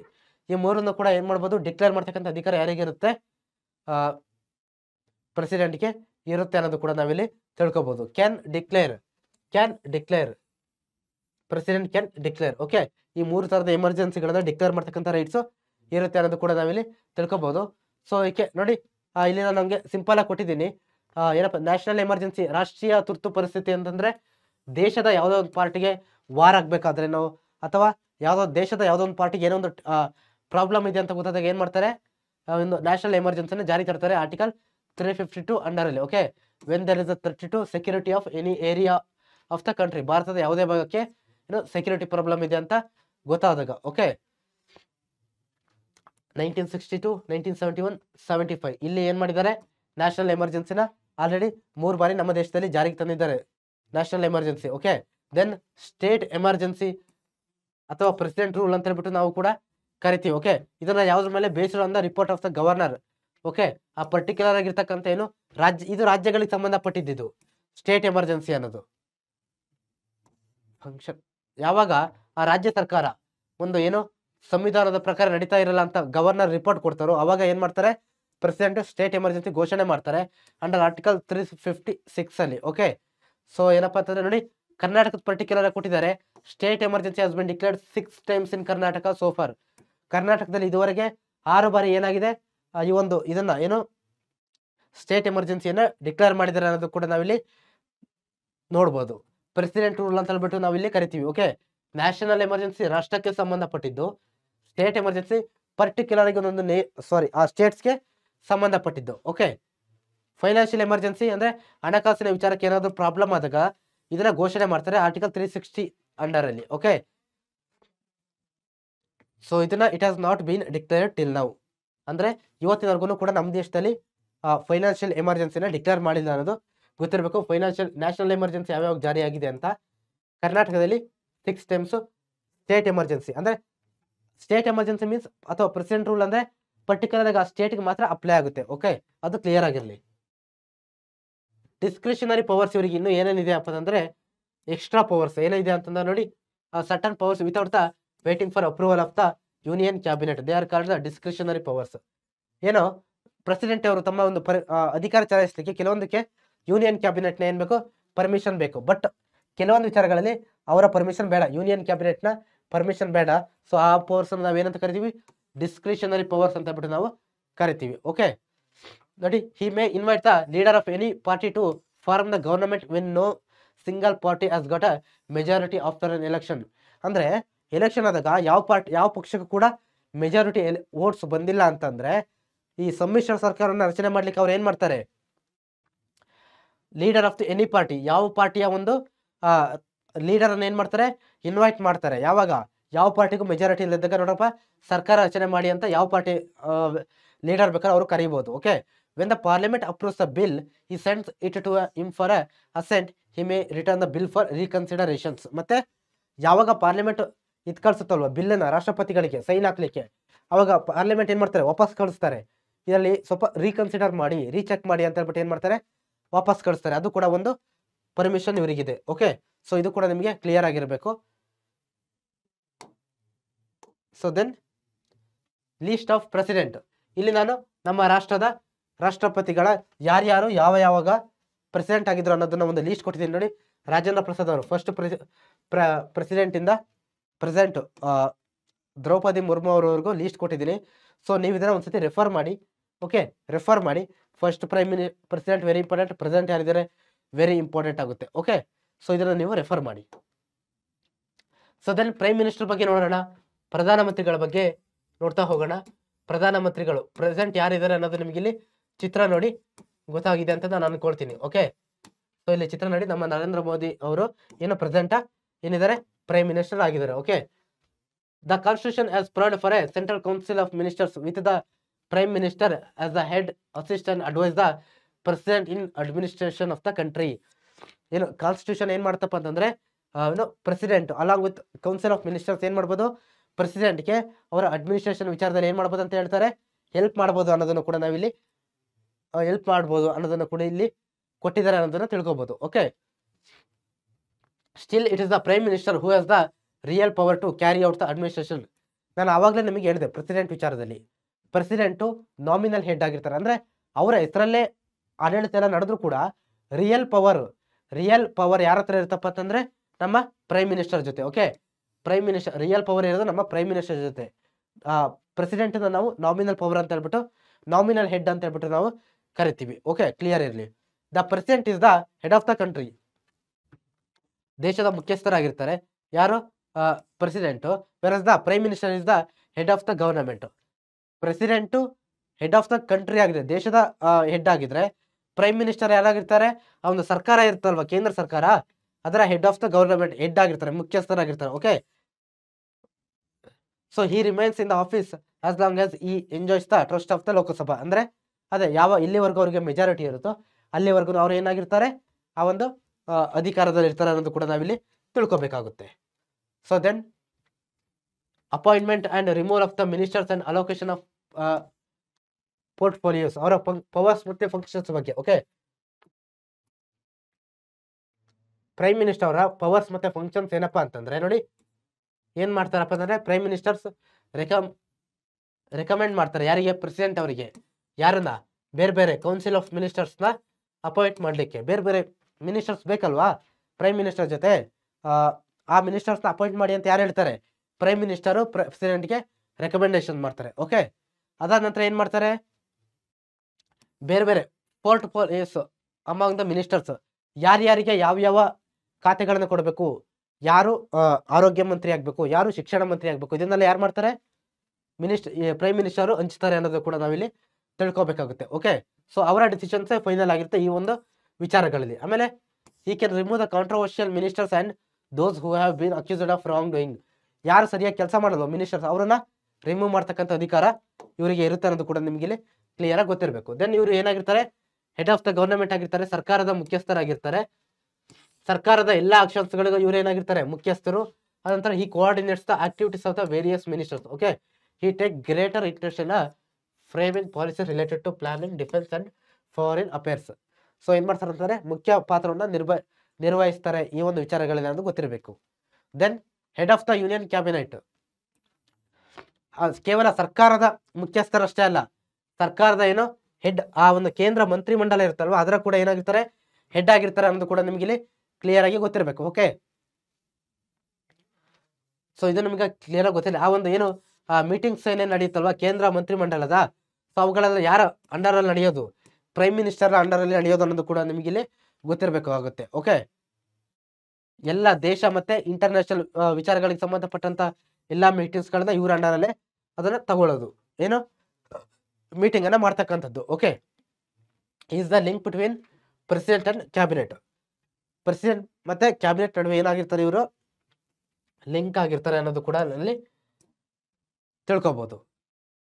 ಆಮೇಲೆ ಲೋಕಸಭಾವನ್ನು ಡಿಸಾಲ್ವ್ ಮಾಡ್ತಕ್ಕಂಥ ಅಧಿಕಾರ ಕೂಡ ಇವರಿಗಿದೆ. ಓಕೆ, ಇವ್ರು ಬೇಕಾದ್ರೆ ಆ ಪ್ರೆಸಿಡೆಂಟ್ಗೆ ರೆಕಮೆಂಡ್ ಮಾಡಿ ನೀವು ಏನು ಲೋಕಸಭಾನ ಡಿಸಾಲ್ವ್ ಮಾಡಿ ಅಂತ ಹೇಳ್ಬಿಟ್ಟು ಏನು ಮಾಡ್ಬೋದು, ಆ ಒಂದು ರೆಕಮೆಂಡೇಶನ್ಸ್ ಅನ್ನ ಕೊಡ್ಬೋದು ಅನ್ನೋದು ಕೂಡ ನಾವಿಲ್ಲಿ ತಿಳ್ಕೊಬಹುದು ಸ್ಟೂಡೆಂಟ್ಸ್. ಓಕೆ, ಸೊ ಇದಿಷ್ಟು ಕೂಡ ಏನು when there are serious agreement in the cabinet and when the cabinet loses the confidence of Lok Sabha. So ಯಾವಾಗ ಅದೇ ಲೋಕಸಭಾದಲ್ಲಿ ಯಾವಾಗ ಏನು ಈ ಮಂತ್ರಿ ಮಂಡಲದಲ್ಲಿ ಯಾವಾಗ ಸೀರಿಯಸ್ ಡಿಸ್ಅಗ್ರಿಮೆಂಟ್ ಬರುತ್ತೋ, ಅಂದ್ರೆ ಪರಸ್ಪರ ಭಿನ್ನಾಭಿಪ್ರಾಯಗಳು ಬರುತ್ತೋ, ಅವಾಗ ಏನಾಗುತ್ತೆ ಅಂತ ಹೇಳ್ತಾ ಇದ್ದಾರೆ ಇಲ್ಲಿ, ಅವ್ರಗಳ ಮಧ್ಯೆ ಸರ್ಕಾರ ಏನು ಬಿದ್ದೋಗತಕ್ಕಂಥ ಚಾನ್ಸಸ್ ಇರುತ್ತೆ ಅನ್ನೋದು ಕೂಡ ಇಲ್ಲಿ ಹೇಳಿದ್ದಾರೆ. ಸೊ ಇದು ನಿಮಗೆ ಏನಾಗಿರ್ಬೇಕು, ಕ್ಲಿಯರ್ ಆಗಿರ್ಬೇಕು. ಮತ್ತೆ ಇಲ್ಲಿ ಲೀಸ್ಟ್ ಕೂಡ ನಾನು ಕೊಟ್ಟಿದ್ದೀನಿ, ಪ್ರಧಾನಮಂತ್ರಿಗಳ ಲೀಸ್ಟ್. ಸೊ ಐ ಹೋಪ್ ನಿಮಗೆ ಕಾಣ್ತಾ ಇದೆ ಅಂತ ನಾನು ಅನ್ಕೊಳ್ತೀನಿ students. So you can see here, you can check there. So then ನೋಡ್ತಾ ಹೋಗೋಣ ಸೆಂಟ್ರಲ್ ಕ್ಯಾಬಿನೆಟ್, ಕೇಂದ್ರ ಮಂತ್ರಿ ಮಂಡಲದ ಬಗ್ಗೆ ನೋಡ್ತಾ ಹೋದ್ರೆ ಆರ್ಟಿಕಲ್ 74(1) ಇದ್ರ ಬಗ್ಗೆ ಏನ್ ಮಾಡುತ್ತೆ, ತಿಳಿಸ್ತಾ ಹೋಗುತ್ತೆ. ಓಕೆ, ಇದ್ರ ಬಗ್ಗೆ ತಿಳಿಸ್ತಾ ಹೋಗುತ್ತೆ ಅನ್ನೋದನ್ನ ನಾವಿಲ್ಲಿ ತಿಳ್ಕೊಬೇಕಾಗುತ್ತೆ. There shall be a cabinet of ministers headed by prime minister to assist and advise the president. ರಾಷ್ಟ್ರಪತಿಗಳಿಗೆ ಹೆಲ್ಪ್ ಮಾಡ್ಲಿಕ್ಕೆ ಯಾರಿರ್ತಾರೆ, ಈ ಒಂದು ಕೇಂದ್ರ ಮಂತ್ರಿ ಮಂಡಲ ಇರುತ್ತೆ ಅನ್ನೋದನ್ನ ಕೂಡ ನಾವಿಲ್ಲಿ ತಿಳ್ಕೊಬಹುದು. ಓಕೆ, ಯಾಕಂದ್ರೆ ಒಬ್ಬರಿಂದ ಸಾಧ್ಯ ಇಲ್ಲ ಪೂರ್ತಿ ಸರ್ಕಾರ ನಡೆಸ್ತಕ್ಕಂಥದ್ದು. ಓಕೆ, ಯಾರು ಲೀಡ್ ಮಾಡ್ತಾ ಇರ್ತಾರೆ, prime minister. Okay, is the real executive ಆಗಿರ್ತಾರೆ. ಇವರೇ ಕೂಡ ಎಲ್ಲದನ್ನ ಏನು ಅಡ್ಮಿನಿಸ್ಟ್ರೇಷನ್ ರಾಷ್ಟ್ರಕ್ಕೆ ಸಂಬಂಧಪಟ್ಟ ವಿಚಾರಗಳನ್ನ ಮೇಂಟೈನ್ ಮಾಡ್ತಾರೆ ಅನ್ನೋದು ಕೂಡ ನಾವಿಲ್ಲಿ ತಿಳ್ಕೊಬೇಕಾಗುತ್ತೆ. ಓಕೆ, ಸೊ ಇದಾದ ನಂತರ ನೋಡಿ 3 ತರದ ಮಿನಿಸ್ಟರ್ಸ್ ಬರ್ತಾರೆ, cabinet grade ministers, ministers of the state ಮತ್ತೆ ಡೆಪ್ಯೂಟಿ ಮಿನಿಸ್ಟರ್ಸ್ ಅಂತ 3 ಜನ ಮಿನಿಸ್ಟರ್ಸ್ ಬರ್ತಾರೆ. ಇದು ಕೂಡ ನಿಮಗೆ ಕ್ಲಿಯರ್ ಆಗಿರಲಿ. ಸೊ ದೆನ್ ಏನಪ್ಪಾ ಅಂತಂದ್ರೆ according to the 91st amendment act of the constitutional, ಏನಪ್ಪಾ ಅಂತಂದ್ರೆ ಈ ಒಂದು 91st CAA constitutional amendment act ಮುಖಾಂತರ ಏನ್ ಹೇಳ್ತಾರಪ್ಪ ಅಂತಂದ್ರೆ ಆ ಸೈಜು, ಆ ಕೇಂದ್ರ ಮಂತ್ರಿ ಮಂಡಲದ ಸೈಜು 50 ಮೆಂಬರ್ಸ್ಗಿಂತ ಜಾಸ್ತಿ ಆಗ್ಬಾರ್ದು. ಆ ಒಂದೇನು ಆ ಲೋಕಸಭಾ ಮೆಂಬರ್ ಇರ್ತಾರಲ್ವಾ, ಸೊ ಅವರ ಸೈಜ್ಗಿಂತ ಈ 15% ಜಾಸ್ತಿ ಹೋಗ್ಬಾರ್ದು ಆ ಮಿನಿಸ್ಟರ್ಸ್ ಸಂಖ್ಯೆ ಅನ್ನೋದು ಕೂಡ ಇಲ್ಲಿ ತಿಳಿಸ್ತಾರೆ. ಯಾವ್ದ್ರ ಮುಖಾಂತರ, 91st ಅಮೆಂಡ್ಮೆಂಟ್ ಆಕ್ಟ್ ಮುಖಾಂತರ ಕ್ಲಿಯರ್ ಆಗಿರ್ಲಿ. ಓಕೆ, ಸೊ ಪ್ರತಿಯೊಬ್ಬ ಮಿನಿಸ್ಟರ್ಗೂ ಕೂಡ ಬೇರೆ ಬೇರೆ ಪೋರ್ಟ್ಫೋಲಿಯೋವನ್ನ ಕೊಡ್ತಾರೆ ಅನ್ನೋದು ಕೂಡ ಇಲ್ಲಿ ನಾವು ನೋಡ್ತಾ ಹೋಗ್ಬೋದು. Okay, council of minister is collectively responsible to Lok Sabha. ಅಂದ್ರೆ ಆ ಎಲ್ಲಾ ಮಿನಿಸ್ಟರ್ಸ್ಗಳು ಕೂಡ ಏನಾಗಿರ್ತಾರೆ, ಆ ಲೋಕಸಭೆಗೆ ಏನಾಗಿರ್ತಾರೆ, ಜವಾಬ್ದಾರಿ ಆಗಿರ್ತವೆ, ರೆಸ್ಪಾನ್ಸಿಬಲ್ ಆಗಿರ್ತಾರೆ ಅನ್ನೋದನ್ನ ಕೂಡ ನಾವಿಲ್ಲಿ ತಿಳ್ಕೊಳ್ತಾರೆ. ಅವ್ರು ತರ್ತಕ್ಕಂಥ ಆ ಪಾಲಿಸಿಗಳ ಮುಖಾಂತರ ರೆಸ್ಪಾನ್ಸಿಬಲ್ ಆಗಿರ್ತಾರೆ ಅನ್ನೋದು ಕೂಡ ನಾವಿಲ್ಲಿ ತಿಳ್ಕೊಬೇಕಾಗುತ್ತೆ. Okay, council of ministers continues in power until the confidence of the parliament. ಎಲ್ಲಿವರೆಗೂ ಪಾರ್ಲಿಮೆಂಟ್ ಅಲ್ಲಿ ಕಾನ್ಫಿಡೆನ್ಸ್ ಇರುತ್ತೋ, ಆ ಮೆಜಾರಿಟಿ ಇರುತ್ತೋ, ಅಲ್ಲಿವರೆಗೂ ಅವ್ರು ಏನ್ ಮಾಡ್ತಾರೆ, ಅಧಿಕಾರದಲ್ಲಿ ಇರ್ತಾರೆ. ಓಕೆ, ಅದಾದ ನಂತರ ಯಾವಾಗ ಆ ಲೋಕಸಭಾದಲ್ಲಿ ನೋ ಕಾನ್ಫಿಡೆನ್ಸ್ ಮೋಷನ್ ಅನ್ನ ಪಾಸ್ ಮಾಡ್ತಾರೋ ಆವಾಗ ಸಾಬೀತಾದ್ರೆ ಏನ್ ಮಾಡ್ತಾರೆ, ಅವರು ತಮ್ಮ ಸೀಟನ್ನ ಸರ್ಕಾರವನ್ನ ಬಿಡಬೇಕಾಗುತ್ತೆ. ಓಕೆ, ಇದು ನಿಮಗೆ ಕ್ಲಿಯರ್ ಆಗಿರಲಿ. ಓಕೆ, ಸೊ ಫೈನಲಿ ಲಾಸ್ಟ್ ಅಲ್ಲಿ ಏನಾಗಿದೆಪ್ಪ ಅಂತಂದ್ರೆ ಪ್ರತಿಯೊಂದು ಸ್ಟೇಟ್ ಕೂಡ, ಸೊ ಸ್ಟಾರ್ಟಿಂಗ್ ಅಲ್ಲಿ ಮ್ಯಾಪ್ ಕೊಟ್ಟಿದ್ದೀನಿ ನಾನು. ಸೊ ಇಲ್ಲಿ ಏನ್ ಕೊಟ್ಟಿದ್ದೀನಪ್ಪ ಅಂತಂದ್ರೆ ಎಲ್ಲ ಸ್ಟೇಟ್ಗಳು ಮತ್ತೆ ಯೂನಿಯನ್ ಟೆರಿಟರೀಸ್ UTs ಇಲ್ಲಿದೆ, ಸ್ಟೇಟ್ಸ್ ಇಲ್ಲಿದೆ, ಅವುಗಳು ಮತ್ತೆ ಅವುಗಳ ರಾಜಧಾನಿಯನ್ನು ಇಲ್ಲಿ ಕೊಟ್ಟಿದ್ದೀನಿ. ಸೊ ನಿಮಗೆ ವೆರಿ ಇಂಪಾರ್ಟೆಂಟ್, ಪ್ರತಿಯೊಂದನ್ನು ನೀವು ತಿಳ್ಕೊಬೇಕಾಗುತ್ತೆ. ಓಕೆ, ಸೊ ಇಲ್ಲಿ ನಾವಿದ್ದೀವಿ Karnataka, Bengaluru 11th one. Okay, so ನಾವು ಇಲ್ಲಿ ಇದ್ದೀವಿ. ಓಕೆ, ಇದನ್ನ ನೀವು ಏನ್ ಮಾಡ್ಬೋದು, ತಿಳ್ಕೊಬೇಕು ಎಲ್ಲಾದ್ರದ್ದು. ಸೊ ಓಕೆ, ಫೈನಲಿ ಸ್ಟೂಡೆಂಟ್ಸ್ ಕೆಲವೊಂದು ಕ್ವಶನ್ಸ್ಗಳನ್ನ ನೋಡೋಣ. ಲಾಸ್ಟ್ ಟೈಮ್ ಕೇಳಿರ್ತಕ್ಕಂಥ ಕ್ವಶನ್ಸ್ಗಳು, the number of members in the Rajya Sabha, ಎಷ್ಟು ಜನ ಇರ್ತಾರೆ ಅಂತ ಕೇಳಿದ್ದಾರೆ first questions. So I hope ನಿಮಗೆ ಗೊತ್ತಿದೆ ಅಂತ ಅನ್ಕೊಳ್ತೀನಿ. Second one 250. ನೀವು ಕೂಡ ಕಮೆಂಟ್ ಸೆಕ್ಷನ್ ಅಲ್ಲಿ ಆನ್ಸರ್ ಅನ್ನ ತಿಳಿಸಿ. ಓಕೆ, ದೆನ್ ಇದೇಳಿ the one who is part of the elected college for president ಎಲೆಕ್ಷನ್ಗೆ, ಇದರಲ್ಲಿ ಯಾರು ಏನಾಗಿರ್ತಾರೆ, ಯಾರ್ಯಾರು ಇದರಲ್ಲಿ ಇರ್ತಾರೆ, ಪ್ರೆಸಿಡೆಂಟ್ ಎಲೆಕ್ಷನ್ ಆಯ್ಕೆ ಮಾಡ್ಲಿಕ್ಕೆ ಯಾರ್ಯಾರು ಇರ್ತಾರೆ ಆ ಎಲೆಕ್ಟ್ರಲ್ ಸಿಸ್ಟಮ್ ಅಂತ. ಸೊ ಇಲ್ಲಿ ಕೊಟ್ಟಿದ್ದೀನಿ. ಸೊ ಯಾರು ಇರಲ್ಲ ಅನ್ನೋದು, sorry, who is not a part, ಯಾರು ಇರೋದಿಲ್ಲ ಅನ್ನೋದನ್ನ ಕೂಡ ನಾವಿಲ್ಲಿ, ಯಾರು ಇರೋದಿಲ್ಲ ಅಂತ ಕೇಳಿದ್ದಾರೆ. ಸೊ ನೀವು ಇದಕ್ಕೆ ಆನ್ಸರ್ ಮಾಡಬೇಕಾಗುತ್ತೆ. So you have to answer this one. Comment section ಅಲ್ಲಿ ನೋಡುವ ಆನ್ಸರ್ ಅನ್ನ ತಿಳಿಸಿ. ಓಕೆ, ಕಮೆಂಟ್ ಸೆಕ್ಷನ್ ಅಲ್ಲಿ ನೀವು ಏನ್ ಮಾಡಬೇಕು, ಆನ್ಸರ್ ಅನ್ನ ತಿಳಿಸಿ students. Okay, so explain the legislative powers and functions of the parliament ಅಂತ ಲಾಸ್ಟ್ ಟೈಮ್ ಕೇಳಿರ್ತಕ್ಕಂಥ ಕ್ವಶನ್ಸ್. ಸೊ ಇದು ಕೂಡ ನಾನು ನಿಮಗೆ ಆಲ್ರೆಡಿ ಎಕ್ಸ್ಪ್ಲೇನ್ ಮಾಡಿದ್ದೀನಿ. ಸೊ ಏನಪ್ಪಾ ಅಂತಂದ್ರೆ ಬಿಲ್ ಪಾಸ್ ಮಾಡ್ತಾರೆ, ಹೊಸ ಕಾನೂನುಗಳನ್ನು ತರ್ತಾರೆ, ಲೋಕಸಭಾ ಮತ್ತೆ ರಾಜ್ಯಸಭಾದಲ್ಲಿ ಬಿಲ್ ಇಂಟ್ರೊಡ್ಯೂಸ್ ಮಾಡ್ತಾರೆ. ಇನ್ ಕೇಸ್ ಆಫ್ ವೋಟಿಂಗ್ ಅಲ್ಲಿ ಏನಾದ್ರು ಟೈ ಆದ್ರೆ ಅವಾಗ ಸ್ಪೀಕರ್ ಆ ವೋಟನ್ನ ಕಾಸ್ಟ್ ಮಾಡ್ತಾರೆ. ಮತ್ತೆ ಅಲ್ಲಿ ಅವರು ಒಪ್ಪಿಗೆ ಕೊಟ್ಟಾದ್ಮೇಲೆ ಅದು ಎಲ್ಲಿಗೆ ಹೋಗುತ್ತೆ, ಪ್ರೆಸಿಡೆಂಟ್ ಬಳಿ ಹೋಗುತ್ತೆ ಅನ್ನೋದು ಕೂಡ ನಾನು ಇಲ್ಲಿ ತಿಳ್ಕೊಂಡು ಡಿಸ್ಕಸ್ ಮಾಡ್ತೀವಿ. ಮತ್ತೆ ಯೂನಿಯನ್ ಲಿಸ್ಟ್ ಅಲ್ಲಿ ಬರ್ತಕ್ಕಂಥ ವಿಚಾರಗಳ ಮೇಲೆ ಅವ್ರು ಏನ್ ಮಾಡ್ತಾರೆ, ಕಾನೂನುಗಳನ್ನ ಮಾಡ್ತಾರೆ ಅನ್ನೋದು ಕೂಡ ನಾವಿಲ್ಲಿ ತಿಳಿಸಿದ್ದೀನಿ students. So this is all about today's class students. Thank you for your cooperation. So ಇದು ಇವತ್ತಿನ ನಿಮ್ಮ ಕ್ಲಾಸ್ ಆಗಿತ್ತು. ಐ ಹೋಪ್ ನಿಮಗೆ ಕ್ಲಾಸ್ ತುಂಬಾ ಇಷ್ಟ ಆಗಿದೆ ಅಂತ ಅನ್ಕೊಳ್ತೀನಿ. So this is all about today class. Next ಕ್ಲಾಸಲ್ಲಿ ಸಿಗೋಣ. ಸೊ ಕ್ವಶನ್ಸನ್ನು ಸಾಲ್ವ್ ಮಾಡಿ ಕಮೆಂಟ್ ಸೆಕ್ಷನಲ್ಲಿ ಆನ್ಸರ್ನ ತಿಳಿಸಿ students. All the best for your studies. Students. Thank you. Goodbye. Thank you.